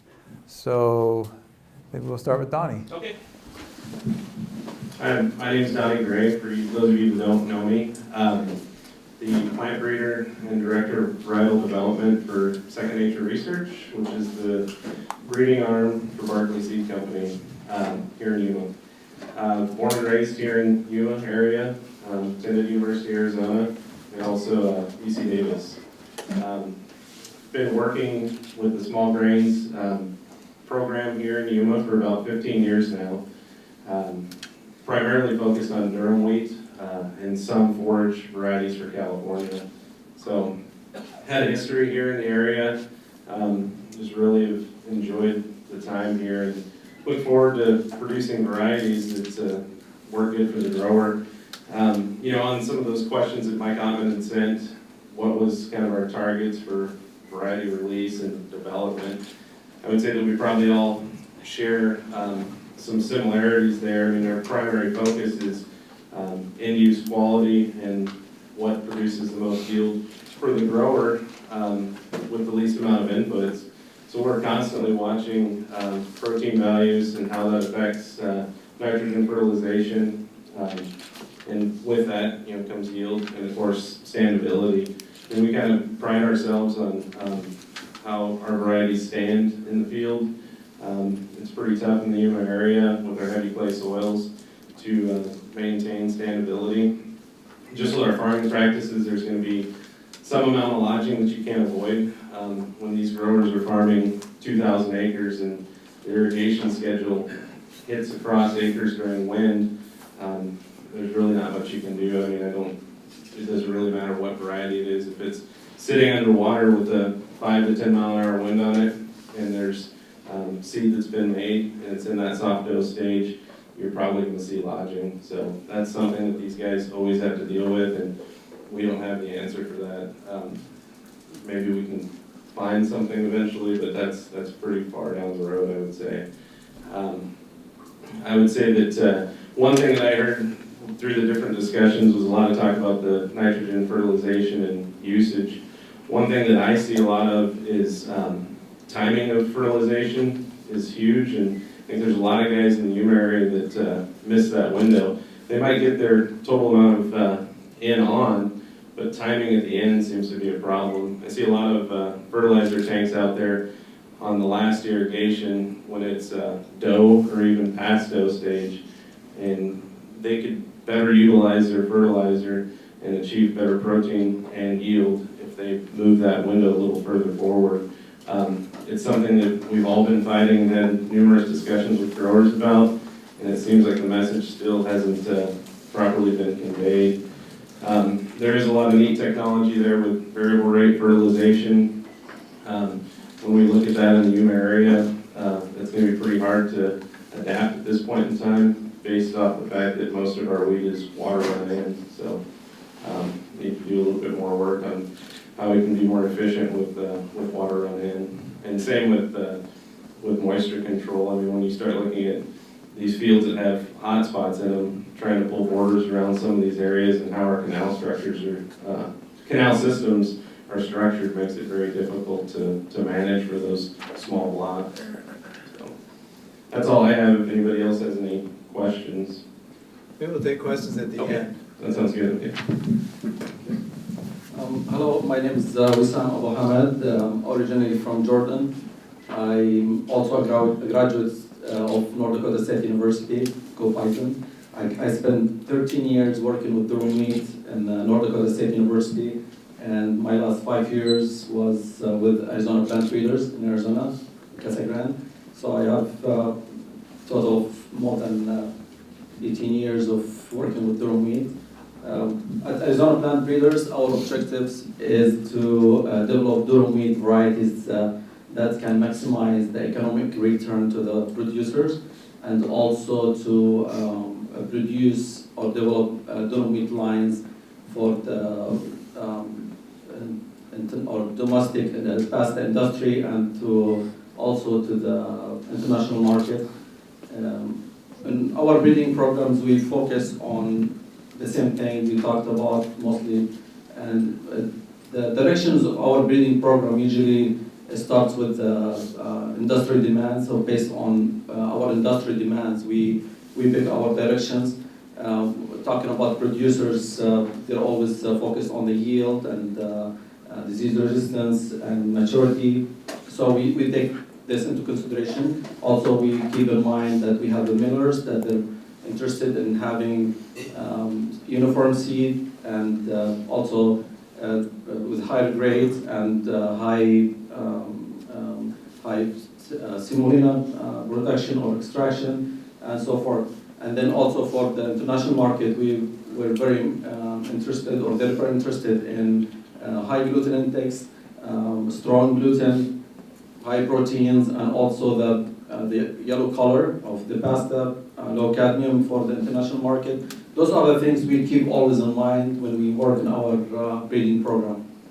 Now, working with the breeding program, if I'm looking for one trait, it's going to take me 12 years to be able to produce a variety, and this is the problem that we have in a breeding program.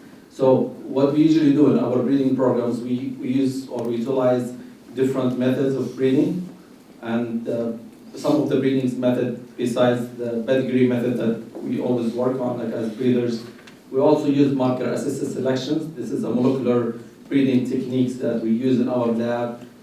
With this breeding, we will be able to select very early in the breeding program. I'm talking about second generation after making the crosses, and by designing some markers related to a trait of interest. If we're working with gluten index, high proteins, we will be able to actually make selections in the early generations after 1 year of making crosses and eliminate the bad ones that they have the low gluten index or the weak gluten or low protein. So this is one of the things we use. Also, we utilize something called double haploid. This is another genetic tool that we use that can reduce the amount of breeding by many years. So we'll be able to move from the year we make the cross until we get the homozygous line that is ready to go almost in 5 years or 6 years using double season. So this is also some things we use. In a breeding program, usually it's very hideous to spend a lot of hours making crosses, but by usually just making the regular pedigree crosses. So we also utilize the male sterility population recurrent selection populations. Those are the simple genetic, Mendelian genetic populations that we have in the breeding program. Basically, compared to the pedigree that we use, we may spend maybe a week or two making maybe 100 cross with pedigree. We'll be able to make almost 700, 800 crosses for this method. So we have a better opportunity of combining good genes and having a good home for those genes and one variety to be released. We utilize this not only in a durum breeding program. At Arizona Plant Breeders, we work with 4 crops. We work with durum wheat, hard red spring wheat, triticale, and barley, and we use those tools based on the end use products that we for each crop. And we always keep in mind that some traits like very important for farmers or producers, which is the maturity and lodging resistance. We're working on this. We have no tolerance for any line that lodges in the program. We eliminate it right away once we see any lodging problems. And we also utilize some techniques that we developed by crossing the durum with triticale to produce some durum wheat lines that lodging resistance and can stand wind and water, excessive water, and during irrigation. And this is one of the projects that we work on. And also this project that I'm talking about, the last one with the triticale, was funded by Arizona Crop Improvement Station, and we thank them for the support, and that's I have for the program. If you have any questions about the program, I'll be happy to answer after. Hi, my name's Kirk Dunn with Dunn Grain Company. Born and raised here in Yuma. Went to UofA for 4 years, so they're down. I did stop after I got my bachelor degree, unlike these guys, so please keep that in mind when you're asking questions. Don't easy on me. Came back here 4 years ago to work with Dunn Grain. Started working with our Durham seed program, and then 2 years ago I transitioned into more general management for our operations. 3 years ago, we actually purchased a Durham breeding program, a germplasm collection from Worldwide Wheat. So we are not currently actively breeding any new varieties. Right now we're observing what we have in the pipeline. We inherited a pretty full pipeline, pretty diverse collection. So right now there's several very advanced lines that we're looking at. To be honest, I think we're still probably 2 to 3 years away from releasing any new varieties. But what we're looking for is basically everything that these gentlemen have already mentioned. So I won't need to repeat what we're all pretty much looking for the same things. In the meantime, we are also other varieties that we're kind of looking at that are not our own proprietary varieties, but contracts that we're marketing for some of our customers. We're looking at different wheat varieties that have higher value traits. So specifically, we're working with high amylose wheat, which is basically high fiber wheat. These wheats, both Durham and spring wheats, basically what they do is they allow about 10 times the amount of fiber in the flour, and they're a much higher value wheat. So we're able to actually get growers contracted prices at much higher than what the current wheat market is, which we all know is not fantastic. So if anybody has any questions about what we're doing, if you have any questions about these new programs we're working with, right now they're sort of in the infancy. We're hoping to expand them in the next couple of years pretty rapidly. I'd be happy to answer any questions, or if you want to talk to me afterwards, feel free. You guys covered some of the things, characteristics you're trying to breed in. I'm not sure I heard much about disease. Can you talk about disease resistance, rust, things like that? Yeah, so disease resistance and rust, I mean, it's always at the forefront of our program. And like Lisa was saying about marker-assisted selection, it's something that we use on a daily basis in our program as well.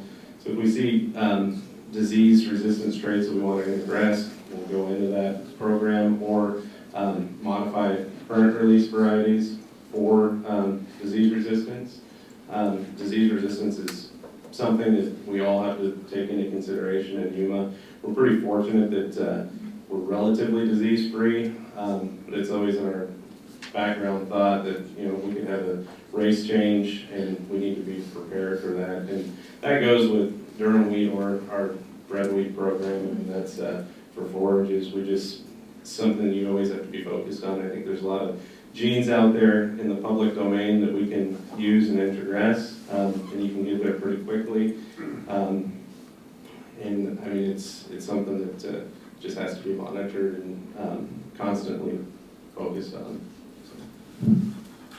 For Arizona plant breeders, since we're located in Arizona, so there's not too much diseases in that area, we also have a disease nursery that we grow in California, where they have a lot of rain, and we test for major diseases, tan spot, rust, septoria, and other diseases. And we also utilize the marker selection in our lab to select early generation before sending the material to the nursery.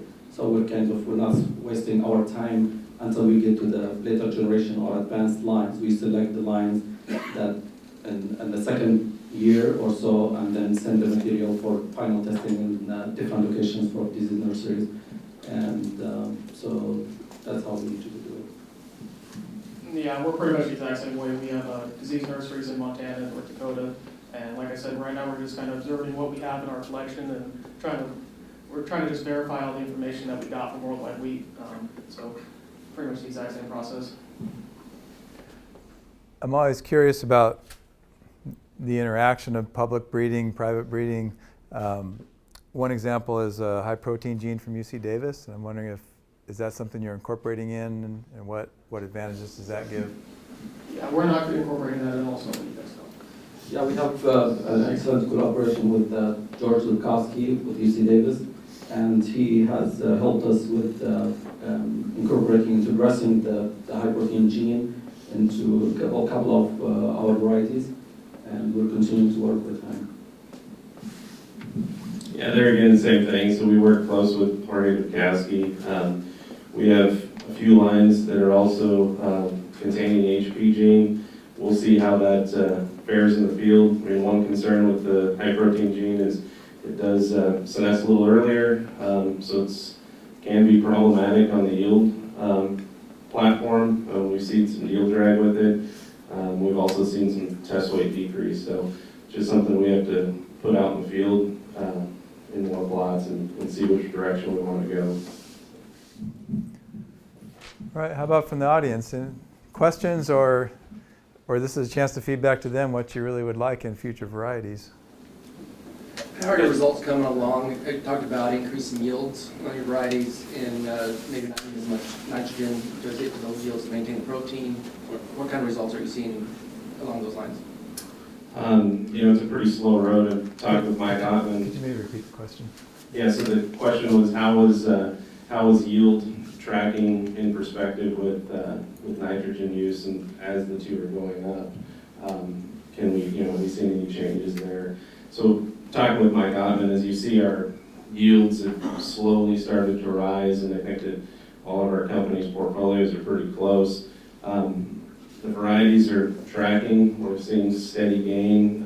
We haven't seen any huge breakthroughs with nitrogen use efficiency. I mean, I think if we had that, it'd be major. Universities and other large companies have all been chasing that. So it's a pretty hard road, long road to go down. To add to this, also we have to think always about yield is controlled by many genes, major and minor effects. So working with yield is a challenge. So that's something it's already correlated with protein. So it's something needs a lot of work. Yeah, one of the nurseries that we do here is we do a one-input nursery as we're looking into this collection. And yeah, I think we all have the same challenges where it's nothing that's incredibly promising or ready for release. So I think it's going to be a struggle to find varieties that, you know, utilize nitrogen better. Other questions? We had some untimely weather a few years back and affected the HVAC. Is that something that you guys, can that be bred in, into that to avoid that kind of problem? I mean, it's the first time it's ever happened to me, you know, but it hurt. Absolutely. Can you repeat the question? So the question was, are we looking at breeding in basically better HVAC quality varieties? That's basically the question. Right. You guys have anything? I let Wesson go. Yeah, this is one of the things we always look for. So this is one of the qualities we test for. And, not necessarily you breed for that trait, but something we keep in mind always. Yeah, the yellow pigment genes, I mean, you can see some that maintain a little better yellow pigment as the weather affects them. And the same thing, we test for it, but how do you screen for that? I mean, we can do some water solubility tests and see how those degrade. But it's something that is pretty low on the breeding pipeline. I mean, as you move color up, you're naturally bringing these in, but to try and screen for that on a regular basis and have a pipeline that is very stable for that is somewhat difficult. I mean, as long as you have good color and you have strong yellow pigment genes, you're going to continue to see them be pretty stable from the degradation of weather. But I mean, that was an anomaly year, and that was really hard to come on. And so I think Greg has a question back there in fact. Or I just have a comment. I remember that year, and Gorilla, I had been doing business with, you know, YCEDA, Arizona Green, outdoor export over in California for 21 years. And so I remember that event when it rained, and the Desert Durham folks called me up and they said, "Oh, we just got this rain. I think it was 1/4 of an inch or I don't know." They said, "Oh, they're just panicking, you know, just really scared of how it's going to affect the end user, you know, and our reaction to that." And I said, "Listen, you guys, you start out at 99% HVAC, so if you lose 5 points, big deal. Since you're still you know, in the northern plains, 85 is really good. So HVAC, as long as it's, we always want higher than better, but 85 and above is fine. This wasn't even there. But it's so, anyway. Yeah. But when you're not used to having something like that, it's work. Any last questions? As we look forward to shortages on the Colorado River beyond what we have right now, what are you guys doing as far as drought resistance to help us out on the farm? So the question was, what are we doing for drought resistance to help out on the farm with the shortages on the Colorado River? So I mean, water use efficiency, we were talking about that a lot earlier today. For us, it's mainly trying to get shorter season varieties that are going to use less water and still maintain yield. So we're always looking for those through various different testing procedures. So how can we get to a more water efficient crop? I don't think any of us have the answer yet, but we're all working towards it. At Arizona Plant Breeders, we also we have a good collaboration with YCEDA in Africa, and we work on drought and heat tolerance and durum. So this is something, one of our objectives of the breeding program. And the same things apply to barley. We're always also working on the barley and for Arizona. Yeah, that's something that we look at as well when we're going through our collection. I personally think that the solution to this issue is going to be a political one and not a scientific one. So I think more just trying to lobby and keep the water on the river is really going to be, I mean, unless smarter guys than me like these two can figure it out. I don't see that happening anytime soon. Any final questions? All right, let's thank our panel. For the next one, we have a couple of them that have PowerPoints, and so I think rather than having everybody come up first, we'll go ahead. Eric, why don't you come up? Want to draw a straw? Yeah. So Eric Wilkie from Arizona Grain will give a PowerPoint, and then Greg Veers also has a PowerPoint, and then we'll have all three come up, and Dwayne can say some words, and then we'll have some Q&A. So again, this panel is on the wheat marketing outlook, hopefully with some good news. Well, thank you.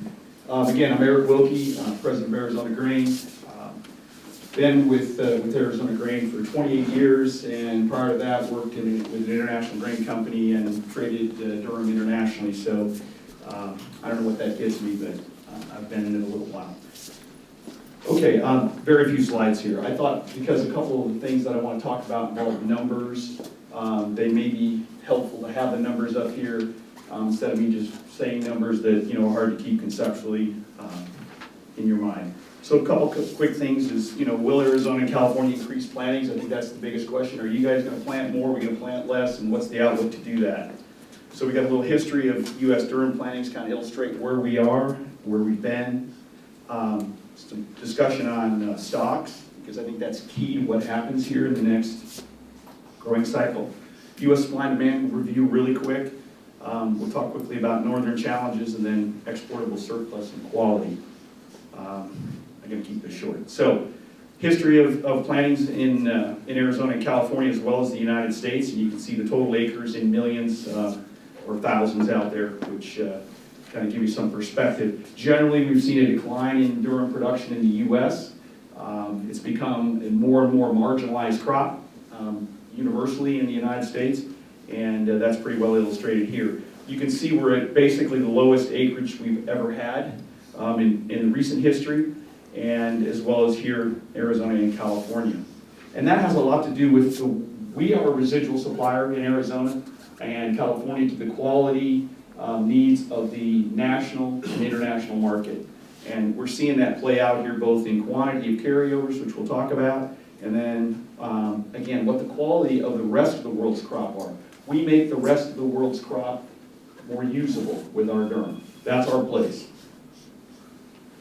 So this is production, again, in thousands of bushels. So Arizona produced The USDA says we produce 4.5 million bushels, California roughly 5 as well. The rest of the United States is listed there. I did put an alternative production here because I think you have to recognize that the Dakotas, well, particularly North Dakota, Montana, have lost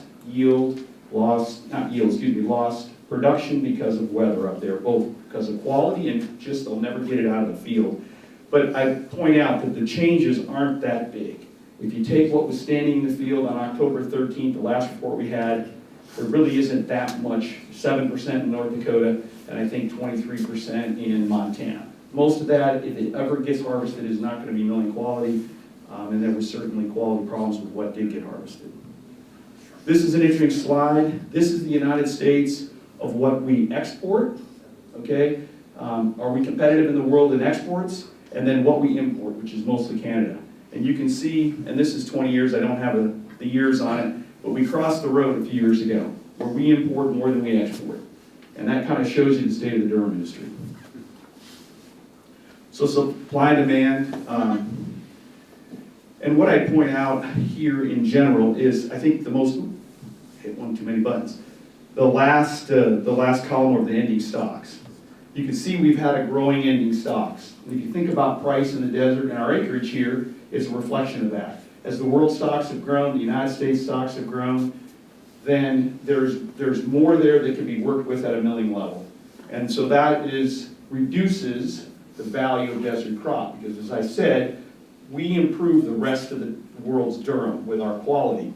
But when there's reserve stocks and higher reserve stocks, then a quality impact is less. And that always has an impact on our acreage down here.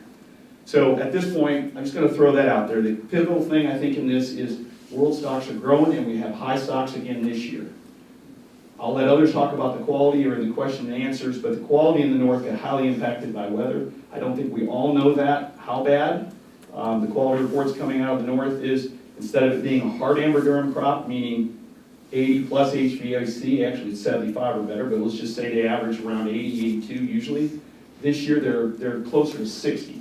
That creates some problems, that creates some opportunities for us down here. So just keep that in mind. I will, there's going to be other presentations and other comments, but I think that is, understanding that has a lot to do with whether or not we're going to see markets down here or better markets down here. And as I just make one point, and I think this, everybody can choose their own thing. This is not a forum where we can talk about price. Hope we all understand that. We can talk about demand, we can talk about other things, but this is a public forum, and given the people that are here, price has to be a private conversation. Don't need any antitrust problems. So. We have Greg Veers from Barilla Pasta, Barilla America. He's going to tee up and then use the arrows.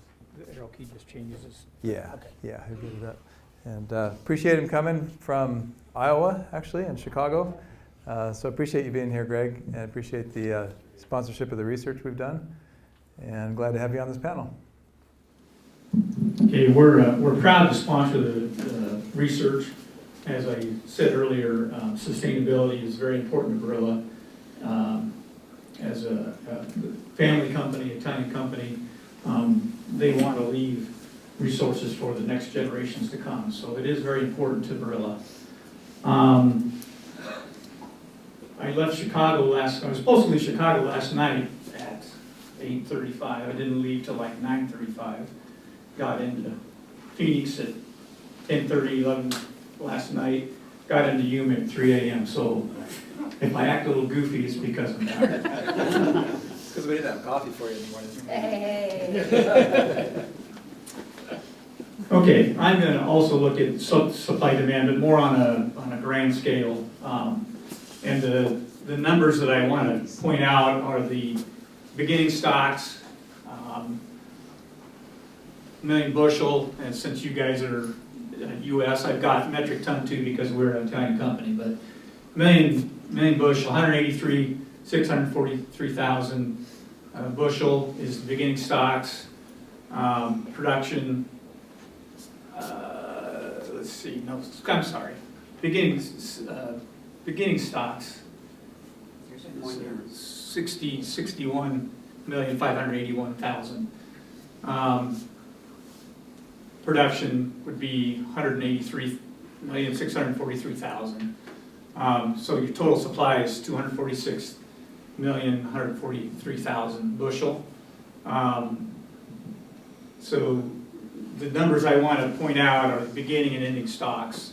We're losing quite a bit of our cushion this year, and that's mainly due to the reduced acreage from the start of the reduced planting acreage. So we are eating into the cushion, and to make it even more important of a fact is that some of that production is quite low in quality, as we've already talked about. The thing is and I'll talk a little bit more about this, but the thing is some of this durum wheat is being used, lower quality durum wheat is being used because the grade spreads between a number 1 and number 3, number 4, that spread is white and clear out. The high quality durum is higher priced, the low quality durum has really dropped in price. What that's causing is it's enticing end users to use more of the low quality. So even though some of that Northern Plains durum maybe has falling number as low as 60, because falling number can't be determined, 60 is the lowest falling number that the machine can monitor. There is some that lower than 60 that's being used. So the industry worldwide is going to figure out a way to use this lower quality durum. So because of that, we're leaving the production in there for now. We will probably adjust our numbers, as we need to later on. But there's still some harvest going on in the Northern Plains, so we really don't know enough information to really give a good picture. We're making assumptions at this point, and so these are the numbers we're using today. So this is the Canadian, excuse me, that was the Canadian supply demand that I showed you. This is the U.S. supply demand. So beginning stocks, 55 million bushel. Production, we're saying, was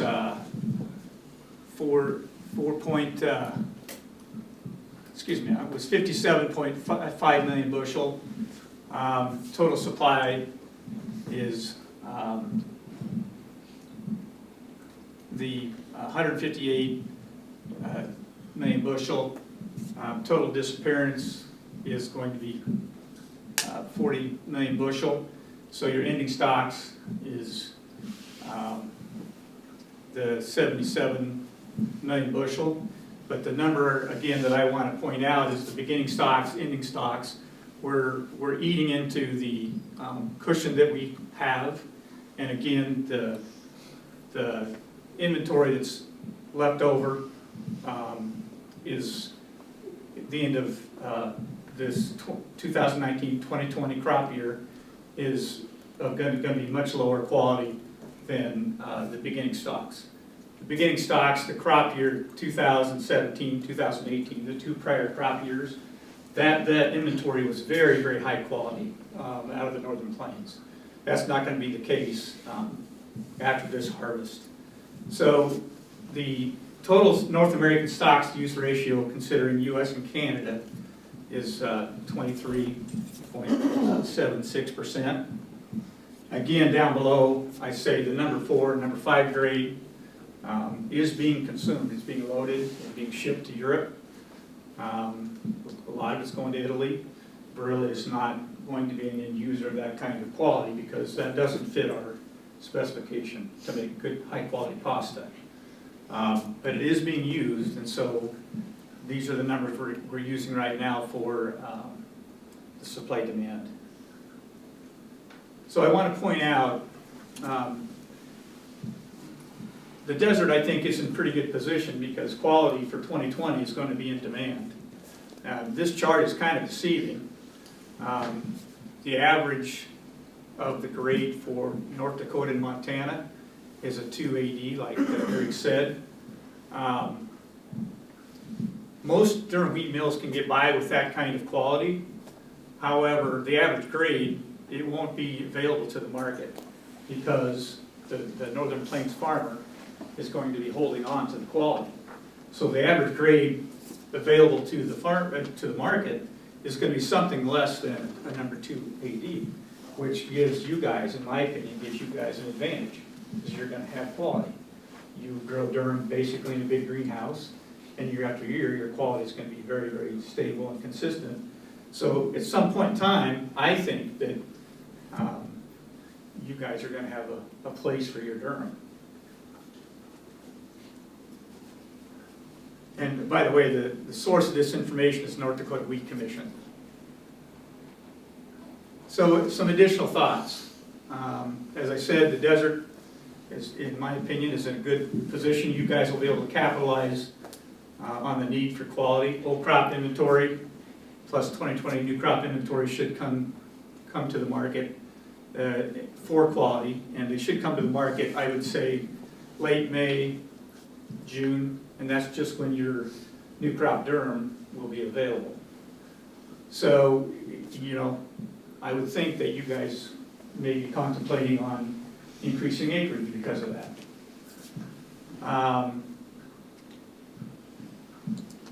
So the use of the number 4, number 5 is going to stretch out the total available inventory, but the use of the number 4 and number 5 is kind of an experimental stage right now, because they're not, the pasta producers are not really 100% sure that they're going to be able to produce high quality pasta with that kind of quality. So they're kind of doing some experimenting with the first number 4, number 5 that's going to go into Europe. And then there's going to be some additional blending once it gets to Europe, but they're still doing some experimenting with the blends.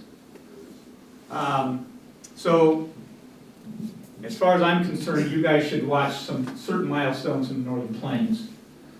2020 Northern Plains durum crop needs to be at least average to above average because of the crop that we just harvested in the Northern Plains. You need to watch and listen to see if the number 4, number 5 grade, which is being used as an experiment in Europe, to see if that results in positive pasta production, positive quality pasta production. This will tell the industry if the low falling number sprout damage blends are sufficient to produce quality pasta. The other thing is you need to keep a watch on this winter's weather in the Northern Plains. If they get a lot of snowpack and it's still there this springtime, it's going to melt pretty quick. The soil moisture profile is already saturated, and if they have a lot of snowpack, that could signal that there's going to be a late planting. And if it's a late planted crop, it has a greater chance to be late maturing crop, a later harvested crop. Up north, if you get into September and you haven't gotten most of your crop harvested, or 50% of your crop harvested by usually 1st of September, that's when weather starts changing up there, and rain is a lot more likely after that period of time. June, early July. High soil moisture content, ambient humidity levels above 60–70% for an extended period of time. And also with that, overcast skies, cooler than normal temperatures could set the stage for Fusarium head blight. That Fusarium head blight, it's a fungus and invades the durum wheat plant during the flowering stage. And that you have to have Fusarium head blight in order to have vomitoxin or DON. And in 2016, you may or may not remember it, because it really didn't affect you guys much, but that was a terrible year for Fusarium head blight, and DON levels were high, you know, in some cases 60 parts per million. And you can't, DON or vomitoxin is very hard to blend. Because you may have a hot kernel that's very high in DON. It may be in one sample, but that sample is not representative of a whole lot of wheat, and so it's very hard to blend. So it's even worse to have DON in a crop than low falling number or sprout damage, because you can deal with low falling number and sprout damage, but you can't deal with DON because there's legal regulations as to how much Dawn you can have. You can't have any more than 1 part per million in your finished pasta products. So Dawn is really hard to blend. Thank God we didn't have Dawn in this Northern Plains crop.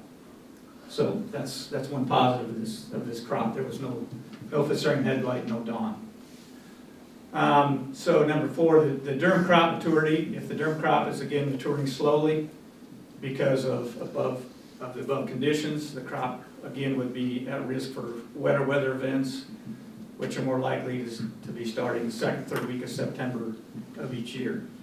So, you know, if you guys kind of monitor those things in the Northern Plains, I think that'll maybe, and you probably, maybe you already do, maybe you already monitor those things, but it'll help you make your decision, your marketing decisions.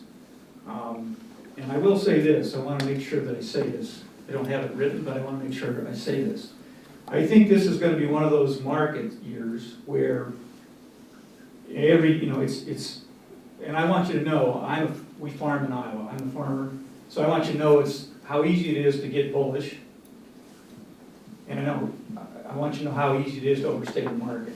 I think this year is going to be, there's going to be a period of time when you can overstate this market. Because the industry will find a solution to this crop year. It's going to take time, it's going to take a lot of blending, experimentation, but when they figure things out, then the market is going to probably collapse, and so there's going to be a point in time when you can overstate the market. So, other than that, thanks for having me down here, and any questions?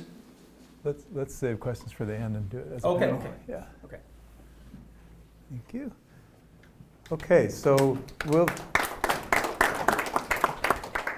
going to bring all 3 up as a panel and give Dwayne a chance to say a few words. So third and last but not least is Dwayne Alford with Barclay Seed. And maybe you can give a few words and then we'll open it up to questions.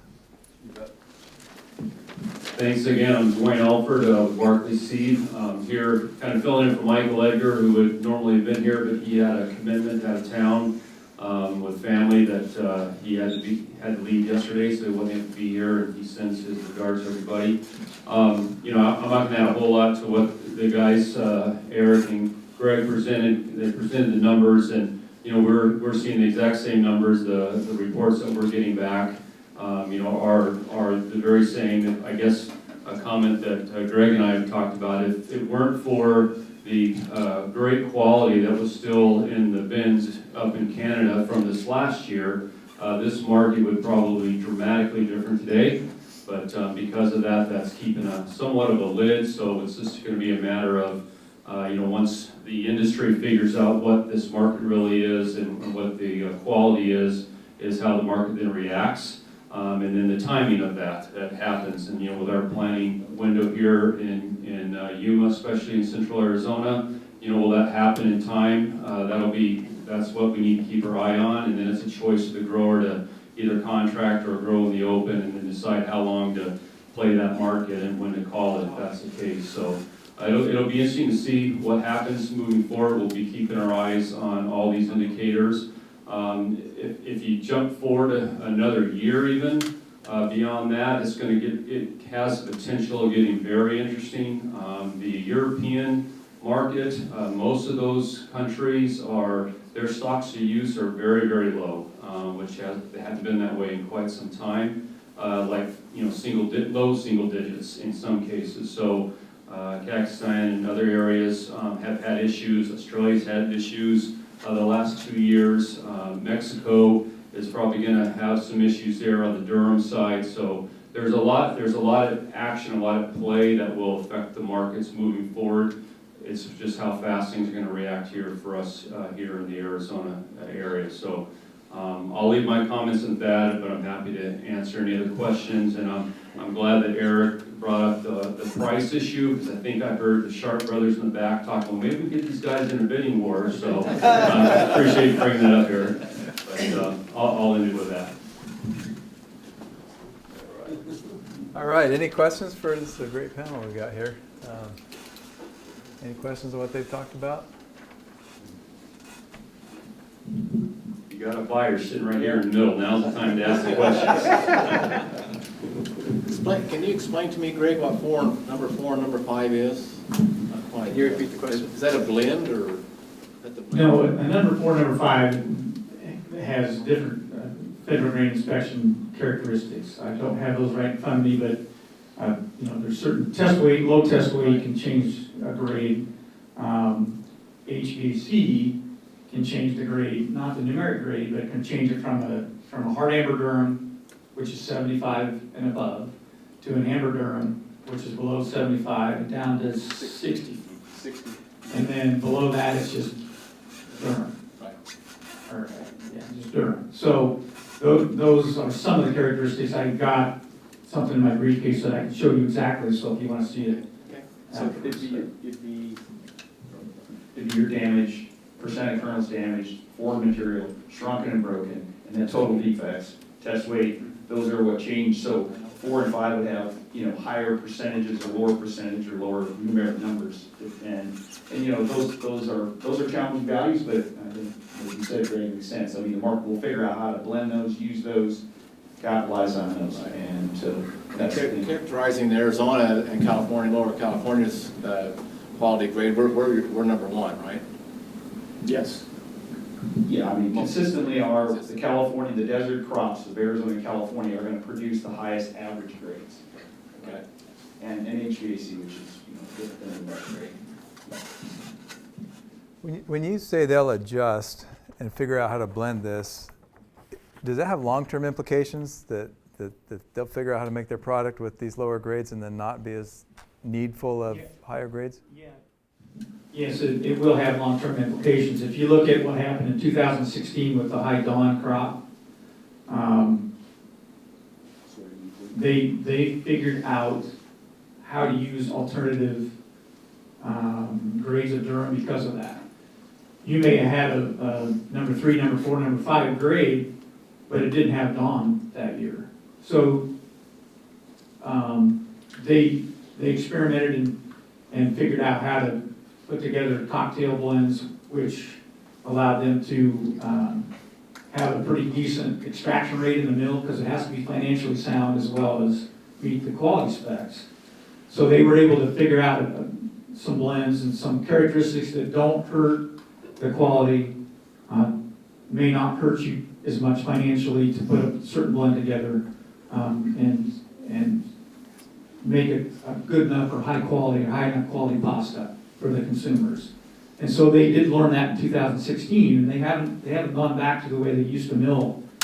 So every time they have an event like this, they learn a little bit more, and every year is different, and your characteristics are different. So sometimes you can't blend some of those things out, but it'll have long-term impact.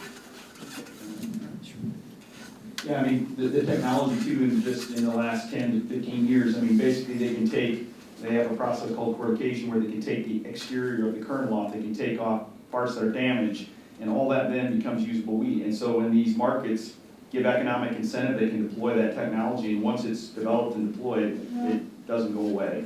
And I think more and more creativity every time you see these challenges. Other questions? Can you guys maybe talk about what's unique about desert durum market and how it's impacted by common wheat market? And I'm going to give you first crack.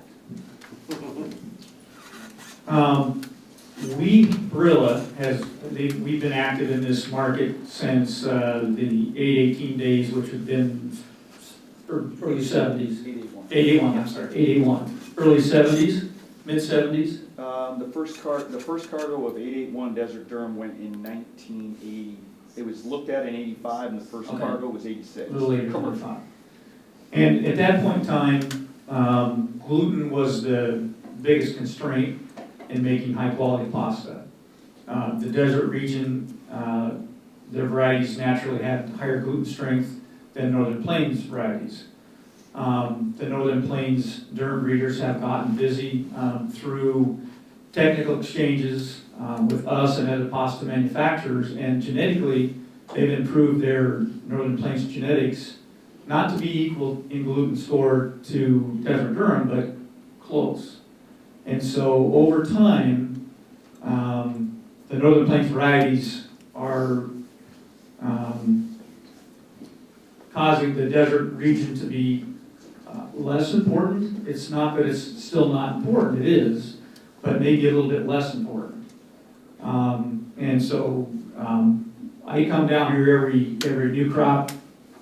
I call it my new crop tour, Desert Durham new crop tour, and we talk with the grain companies, the Durham breeders down here, and we kind of talk about characteristics that we'd like to see improved. So we're still working with all the Durham breeders, and this last new crop, as an example, I said if you want to become a little bit more relevant in the Durham wheat market, I think one thing that your breeders could work on is lowering the ash content of the wheat itself. For instance, the Mexican varieties are lower, they have a lower gluten score than the U.S. Desert Durham varieties. They for sure have a lower protein content than the U.S. varieties, but their ash content is quite low. The average ash content in probably some of the Desert Durham varieties is 0.92. As an example, some of the low ash content varieties of the Mexican varieties is 0.6. So that's what I suggested that these breeders maybe, if they want to target something, maybe ash content. Protein content, for us, if you're 13 and above at 12% moisture, that's high enough for us. HVAC is plenty high. You know, how much higher can you get to 98%? So there's no room to improve that. You don't get enough rain to search out genetics that maybe have a tighter seed coat, in which would protect the bleaching of the Durham wheat. So that's not something you should probably put any money towards, because you don't get much rain, so you're not going to have a long-term bleaching problem. And so we really couldn't identify any other characteristics that I think would put you in a more competitive position. But you know, if you truly believe in climate change, weather in the Northern Plains may get more erratic as time goes on, which will make the desert more relevant. Paul, just the acronym DAWN, I'm not a weedy person. What does that mean? It's a naturally occurring toxin from the disease, the Fusarium head blight. If you want to look it up on the internet. Now, if your Durham wheat in the Northern Plains has Fusarium head blight, it may or may not result in the creation of DAWN or the toxin. But you have to have Fusarium head blight in order to have DAWN. So, but it is a regulated toxin. If it's above, I think it's 10 parts per billion for human consumption, I think that you're not supposed to use that to produce food. So, thank you. I think Eric was going to respond to the last question. You know what, I'll let, you got it. We'll take some more questions. Okay. I don't want to be one subject. Eric is a member of the Grain Council, and we've been talking, throwing the term Desert Durham around. Why don't you explain exactly what Desert Durham is legally now with the Patent and Trademark Office? It's a setup question here. See if I was paying attention. Al, you can fill in some of the nuance of this if I get it wrong. But you know, so Desert Durham is a certification mark. It used to be registered as a trademark, but that became impractical to utilize it in that form. So now it is a certification mark, and the certification standard is that it's Durham wheat grown in the low-lying irrigated areas of Arizona and California. I think that's pretty close to the technical description of it. So that would encompass, you know, basically the irrigated areas of Arizona, Imperial Valley, and San Joaquin Valley. People might parse salmon peak valley in there, but. And that is, again, a certification mark, that if wheat meets that standard, then that term can be applied. And we believe, as part of this industry, that is a valuable trait to designate us from somebody else. And one of the values of that, and Greg kind of alluded to it, but one of the values of Desert Durum isn't just that it's good, high quality, number ones, 90 color, that's what you typically see. It is also the milling value of that wheat, which is really involves more than just the grade quality. It involves the moisture, the extraction levels. And those things are what a miller is going to look at when he decides what Desert Durum is worth. Because it's really, in the end, it doesn't matter what he paid for the wheat, it's what he can sell the semolina for. And if he gets more semolina, he can sell more of it. And so Desert Durum has that higher milling value, and we have to remember that is one of our strengths, and that's what we need to merchandise for in our companies. When we're competing with the Australians, or we're competing with the Kazakhstans, or Mexico, or the Italian markets for that matter, or the Canadians. It is one of those niches that we need to make sure we capitalize on. One more comment. About moisture, your harvested moisture, Desert Durum, is 7% maybe in general? More or less. Yeah, More or less, but more or average less. crop, normal year. Yeah, so the average moisture of the Northern Plains is more like 11, 12%, sometimes 13%. And part of the milling process is we have to temper the wheat. So we have to add water to the wheat to soften up the bran layer, so we can sift off that bran in big pieces. If we didn't add water to the wheat to soften up that bran layer, we'd be getting very small pieces of bran, and we couldn't sift those out of the semolina. And the reason why you want to sift it out of the semolina is because the consumer's used to seeing amber-colored finished product.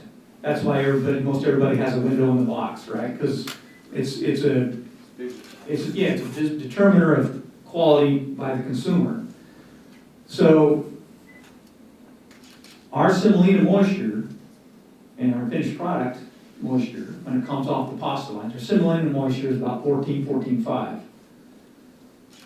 Water's pretty cheap, right? So we're adding maybe 7% moisture to this Desert Durum, and water's pretty cheap. So you have and it helps total extraction. So it's a financial gain to the end user if we can use Desert Durum. And we figure that into our equation when I'm making buying decisions. So, in addition to the quality.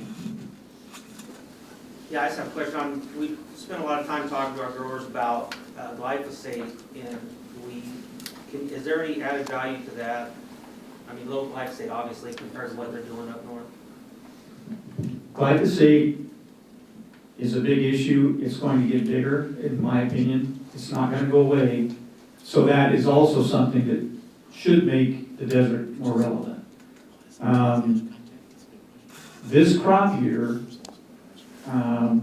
we have a low glyphosate program. We have a 5-year program where by 2023, we want to have a glyphosate-free durum wheat supply chain. Or not free, low glyphosate. When I say low glyphosate, 10 parts per billion and less by 2023. This crop year, the way the harvest went, the way the moisture, the weather events, the weather fronts came across, actually probably didn't allow the farmer any time to even use glyphosate pre-harvest this year. But the delay in harvest, the weather events caused the farmer to suffer discounts because of the lower quality.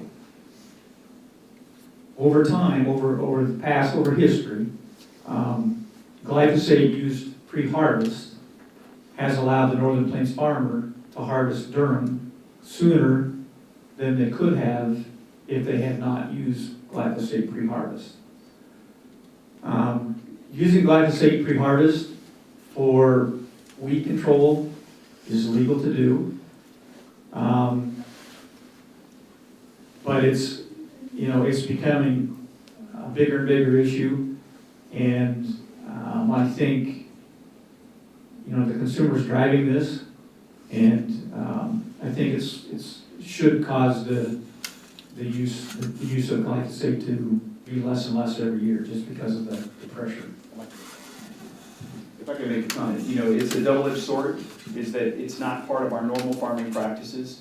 I think, you know, each company, many merchandising companies have tried to address that. We'll get specific, but we should share that offline. But we have to remember that glyphosate is part of agriculture in Arizona, and just because you don't put it on your wheat crop does not mean it won't exist, and that is true everywhere, okay? So we need to be careful when we villainize glyphosate, because we need to use it in other places.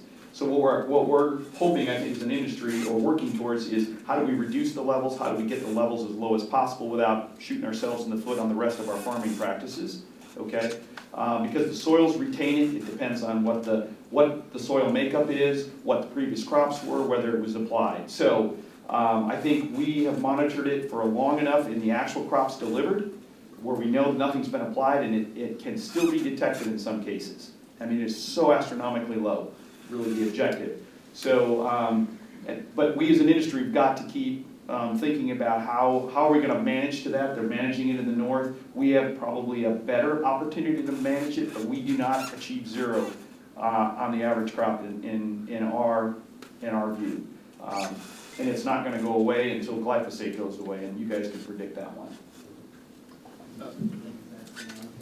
I guess I just want to be sure that everybody heard, you said 10 parts per billion. Yes. Which, guys, is nothing, but that's the goal that companies are trying to get to, and the importance of what we do here in Arizona and how we use glyphosate during the wheat period especially, and we've addressed that with our growers here in the last couple of years, and we're continuing to do that now. So it certainly is something that we need to keep our eye on, and we'll, as we work with the end users, need to do as well.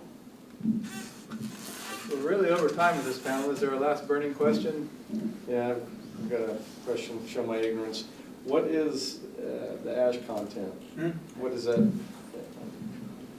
Okay, the ash content, we take and mill the durum wheat to our semolina specification. Then we put the semolina in an oven at about 1500 degrees, and we bake off or burn off everything but the ash, which is left. Now, the ash is made up of minerals. Everything organic in that. You Yeah. burn it down to the minerals and to the content, what's left. Yeah, so the only thing's left is minerals. So the lower amount of minerals that are left in the petri dish at the end would mean you'd have more semolina and less ash. So that's what ash content is. And ash is it's a food regulated item. They can only sell pasta with ash contents at a certain level. That kept companies from adding silica and different things to their products to, cheaply. I mean, it's a denotion of quality, it's a food grade issue, and our wheat does, in this environment, usually wheat collectively, exhibit higher ash contents. And you were giving semolina because probably the average wheat ash, so if you took the whole wheat berry and did that to it, you'd be in the 175, and that's high. Yeah. It's our net. Yeah. Just to follow up, is there a correlation between down wheat, in other words, wheat that's laying on the ground, harvested, where you had to cut low, to the ash content? We've done some studying on that, but I don't know. the study we've done, because we've looked at this, we hear this from the millers, I think everybody does about desert durum, and that is your ash contents are high, that's a negative, because ash does also impact semolina. Higher ash, lower semolina yield, and we talked about the value of that. So we've looked at that, and we cannot correlate anything relative to, crops down, crops that have had a higher dust content. We wondered if you weren't getting, this is a dusty environment. Were we getting accumulation of dust in the head that when you thrashed it out, it was clinging to the berries? I mean, we've looked at all that. We've also looked at the genetic connections, and they're very hard Wiesem could talk more about that, but it's very hard to genetically modify the ash. But there is an answer in there, it's just not been figured out yet. But that is an opportunity for our industry. One more comment. Most of the ash is in the bran layer. That's where most of the minerals are. So, that's what we remove anyway. So you got to remove more of the bran layer to get the ash down low enough to meet the 0.96 is the semolina, allowable semolina ash content in order to be able to call it semolina in the U.S. So we got to remove more of the bran layer, and then because of doing that, you get into the endosperm just a little bit, so that lowers your overall semolina extraction. Does that make sense? Let's thank our panel. Our last panel is to talk about tissue testing for nitrogen. This also, by the way, not related to either of these gentlemen necessarily, but was something that Barilla helped fund, was an incentive program to allow growers to try out tissue testing and see how it works. So that's something we plan to continue next season, is offering an incentive, financial incentive for growers to utilize these kind of programs. So we wanted to have this panel to talk about what the programs are out there, what's available, how they work, what people have found. So first we have Matt Hafen, did I say that right? From Stanworth Crop Consultants, and then of course Doug Henry from Wilbur Ellis. And I'll let you guys talk about that topic, and then we'll open it up for questions. Good morning. My name is Matt Hafen. I've been working for Stanworth for about 12 years, and to describe our tissue testing program and our overall nutrient management program. Pre-plant, we start with soil testing. I don't know if you had a slide over there for me. It's not necessarily a presentation, just kind of redacted a couple of our reports here, just to give you a visual aid of what we do. We start here with the soil testing program. You see there the Area 2, we have 2 areas in this field. It's only 22 acres, but we collect samples from multiple areas in the field. And if we go over 40, we'll collect three areas. Over 60, we'll collect 4, and so on. But we start here with pre-plant soil testing, and you see here that they're low in MP, NK, and also zinc over there. So we recommend this drive, broadcast, pre-plant, incorporated. And if you can move to the next slide, we start our tissue testing program. And this is a graph of the nitrogen. It didn't come out well. But so we start with the basal stem test for nitrate, phosphate, and potassium. If you can move to the next slide. We have the phosphate and the potassium graphed out also there. And we developed these sufficiency values here, these optimum ranges. We stole a lot of it from UofA, a lot of Doherty's old work, and so we continue the basal stem test through about the boot stage. After boot stage, that basal stem really turns into a straw. You don't see a very good response in the basal stem test to nitrogen applications. So at that point, if we move to the next slide, we move to the flag leaf test at right around boots to heading there. When the awns start to emerge there, we start collecting the flag leaf in each of these areas. And so this is just a table of all the testing through the season here with our recommendations. Prior to each irrigation, we collect samples. Within 24 hours, we have a report back in your inbox to help you predicate your next fertilizer application. And we do that throughout the season, from tillering all the way through turning there. And you can see the growth stages on the right there with some comments. Also, around heading, if we go to the next slide, one more. This is the complete tissue analysis. When we collect that first flag leaf, we analyze it for all the micronutrients. see if anything jumped out at us. And here, actually, we had a manganese deficiency. It's kind of rare, you know, not something we addressed pre-plant, but in the leaf tissue, we saw low manganese in that area. Actually, there was a note back there on the paleograph report about intervenal chlorosis, so it kind of jumped out at us, and it turned out to be low manganese.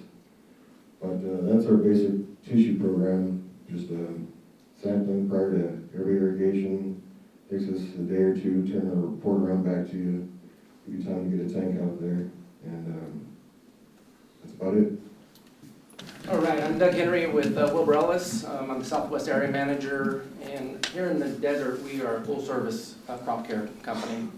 And one of those services that we provide are the soil and tissue sampling for your wheat crop. And our system is pretty similar, it starts out similar with what Matt just described. One of the luxuries that I think we have here that we start off with and has been found is when we start off with the soil test, one of the things that we find, most things come out of produce, don't really require any pre-plant. With the exception of, usually our levels are still high enough in both nitrogen and phosphate. With the exception of something maybe coming out of broccoli or cabbage. We've seen more of a tendency to have to still put pre-plant on that. And so what we've been able to do with this testing and sampling is really save some upfront money where if guys had just a standard program that they were going out and putting on 100 to 200 pounds of urea or any 1152, we've really been able to back that off and use the dollar throughout the season. We will then take another series of tissue samples that will total 7 or 6 in total. And that'll start off with our 3-4 leaf and our 5-6 leaf, and those really start with the roots of the plant. And usually we don't have to hit it, again, in this area, we don't have to hit any of the fields with fertilizer until that 5-6, after that water, or until that water. And then we just try to monitor it. We start off with the deficiency and an excess graph as well, and we really try to keep the graph going up towards the excess level to make sure we're trying to maximize yield up through that root level, or root stage, and then maintain that protein level as we go into the heading and flowering of it. One thing, and I'll just, it's a contradiction to a couple things that were said earlier today, but one thing that we found, because I used to do some sampling with my dad as well, so I've been involved with the sampling of this for probably 20 years, that we like to run a little bit of fertilizer depending on how long guys are going to water after the heading or after the flowering. And if they're going to go 2 extra waters, we like to suggest running at least 5 gallons of fertilizer up to that second to last water, just to make sure we don't lose any protein, because we have seen a couple instances where everything looked good originally on the graph, and then we've had a drop off on some protein levels with excess water. So we will make that recommendation on the tail end. And that's really our program, similar to what is being offered from Matt as well. So I know some people's perception is they've got their recipe and that works and this isn't really going to save anything or it's going to hurt. What have you guys found as people use this? Are they using less nitrogen, more nitrogen? Is it when they use less, is it having drawbacks? What we've seen, each field is different. And so if somebody's had a standard program and if we have 20 different fields out there, we might have a field that we put a total of maybe 80 gallons on throughout the season. We might have one that is showing some deficiencies, and so we have to push a little bit harder. We might go to 100 gallons. I mean, that's going to be on the excess side. And then we might have something that was real, carried a lot of excess over, and we only have to put maybe 40 gallons on. So it's a field-by-field basis, and we really just try to manage it based off the lab results we get and spend that dollar wisely.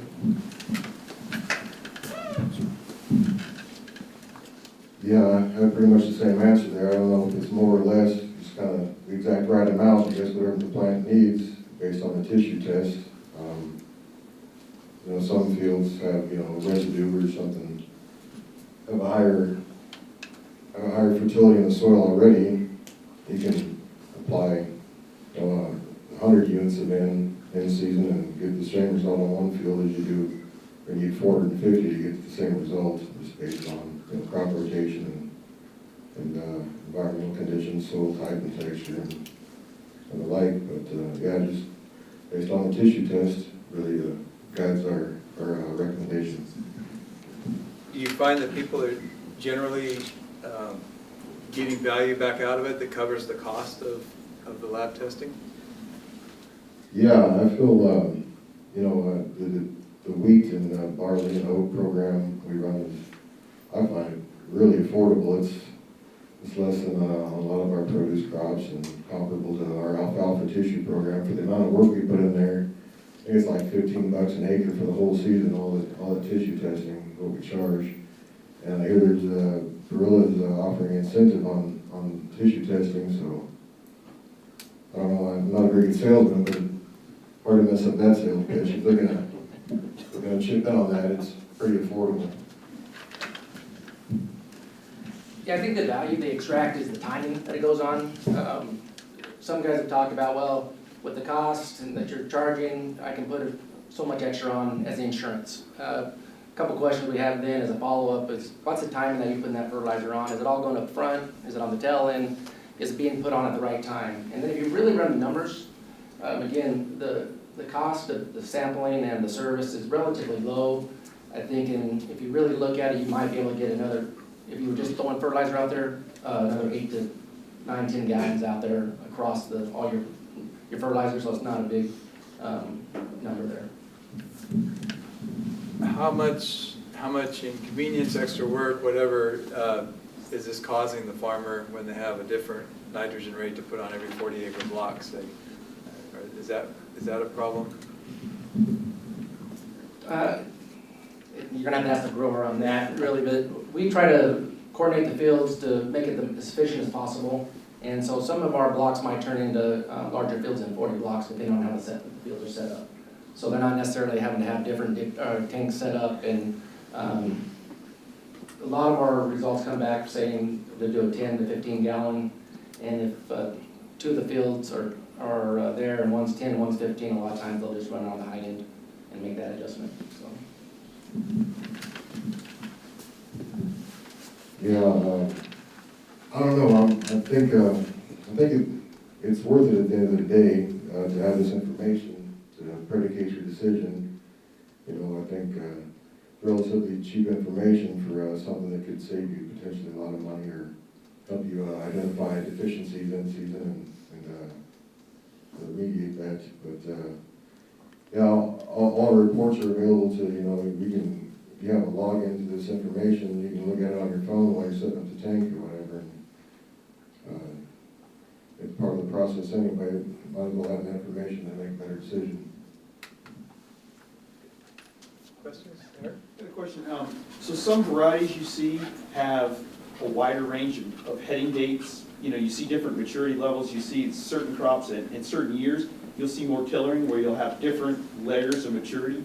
How do you capture that in your tissue testing how do you deal with that? Sometimes we might, on our end, we might run the same stage twice, depending on how uniform the crop is. And basically that's what we'll do, just to try to capture it. Because you usually won't, if you've seen that uniformity, it usually won't jump a stage past that. We can usually catch it on the next water and then try to get it even out. Yeah, there's a lot of variability out there in these fields. That's why we take multiple samples per field and try to capture any variability out there in soil texture and type. We analyze, pre-plant the soil, try to determine the soil texture and any development variation there. We make a comment in the notes and our recommendations just based on all the information in total there, so taking everything into account.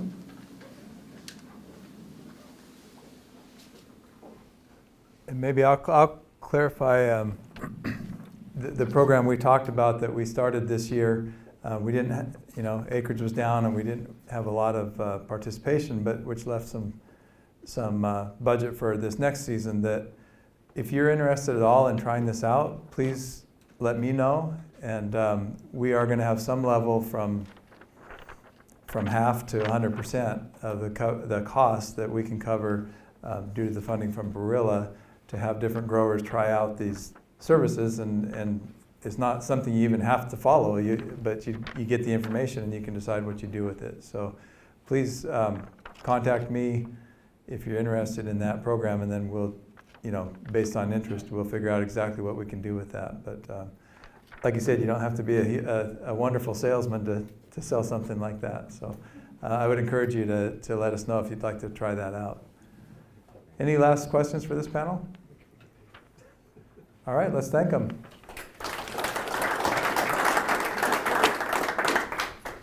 That is the end of our program. We do have lunch, which I assume is in the area out here to our right. We appreciate you guys coming out today.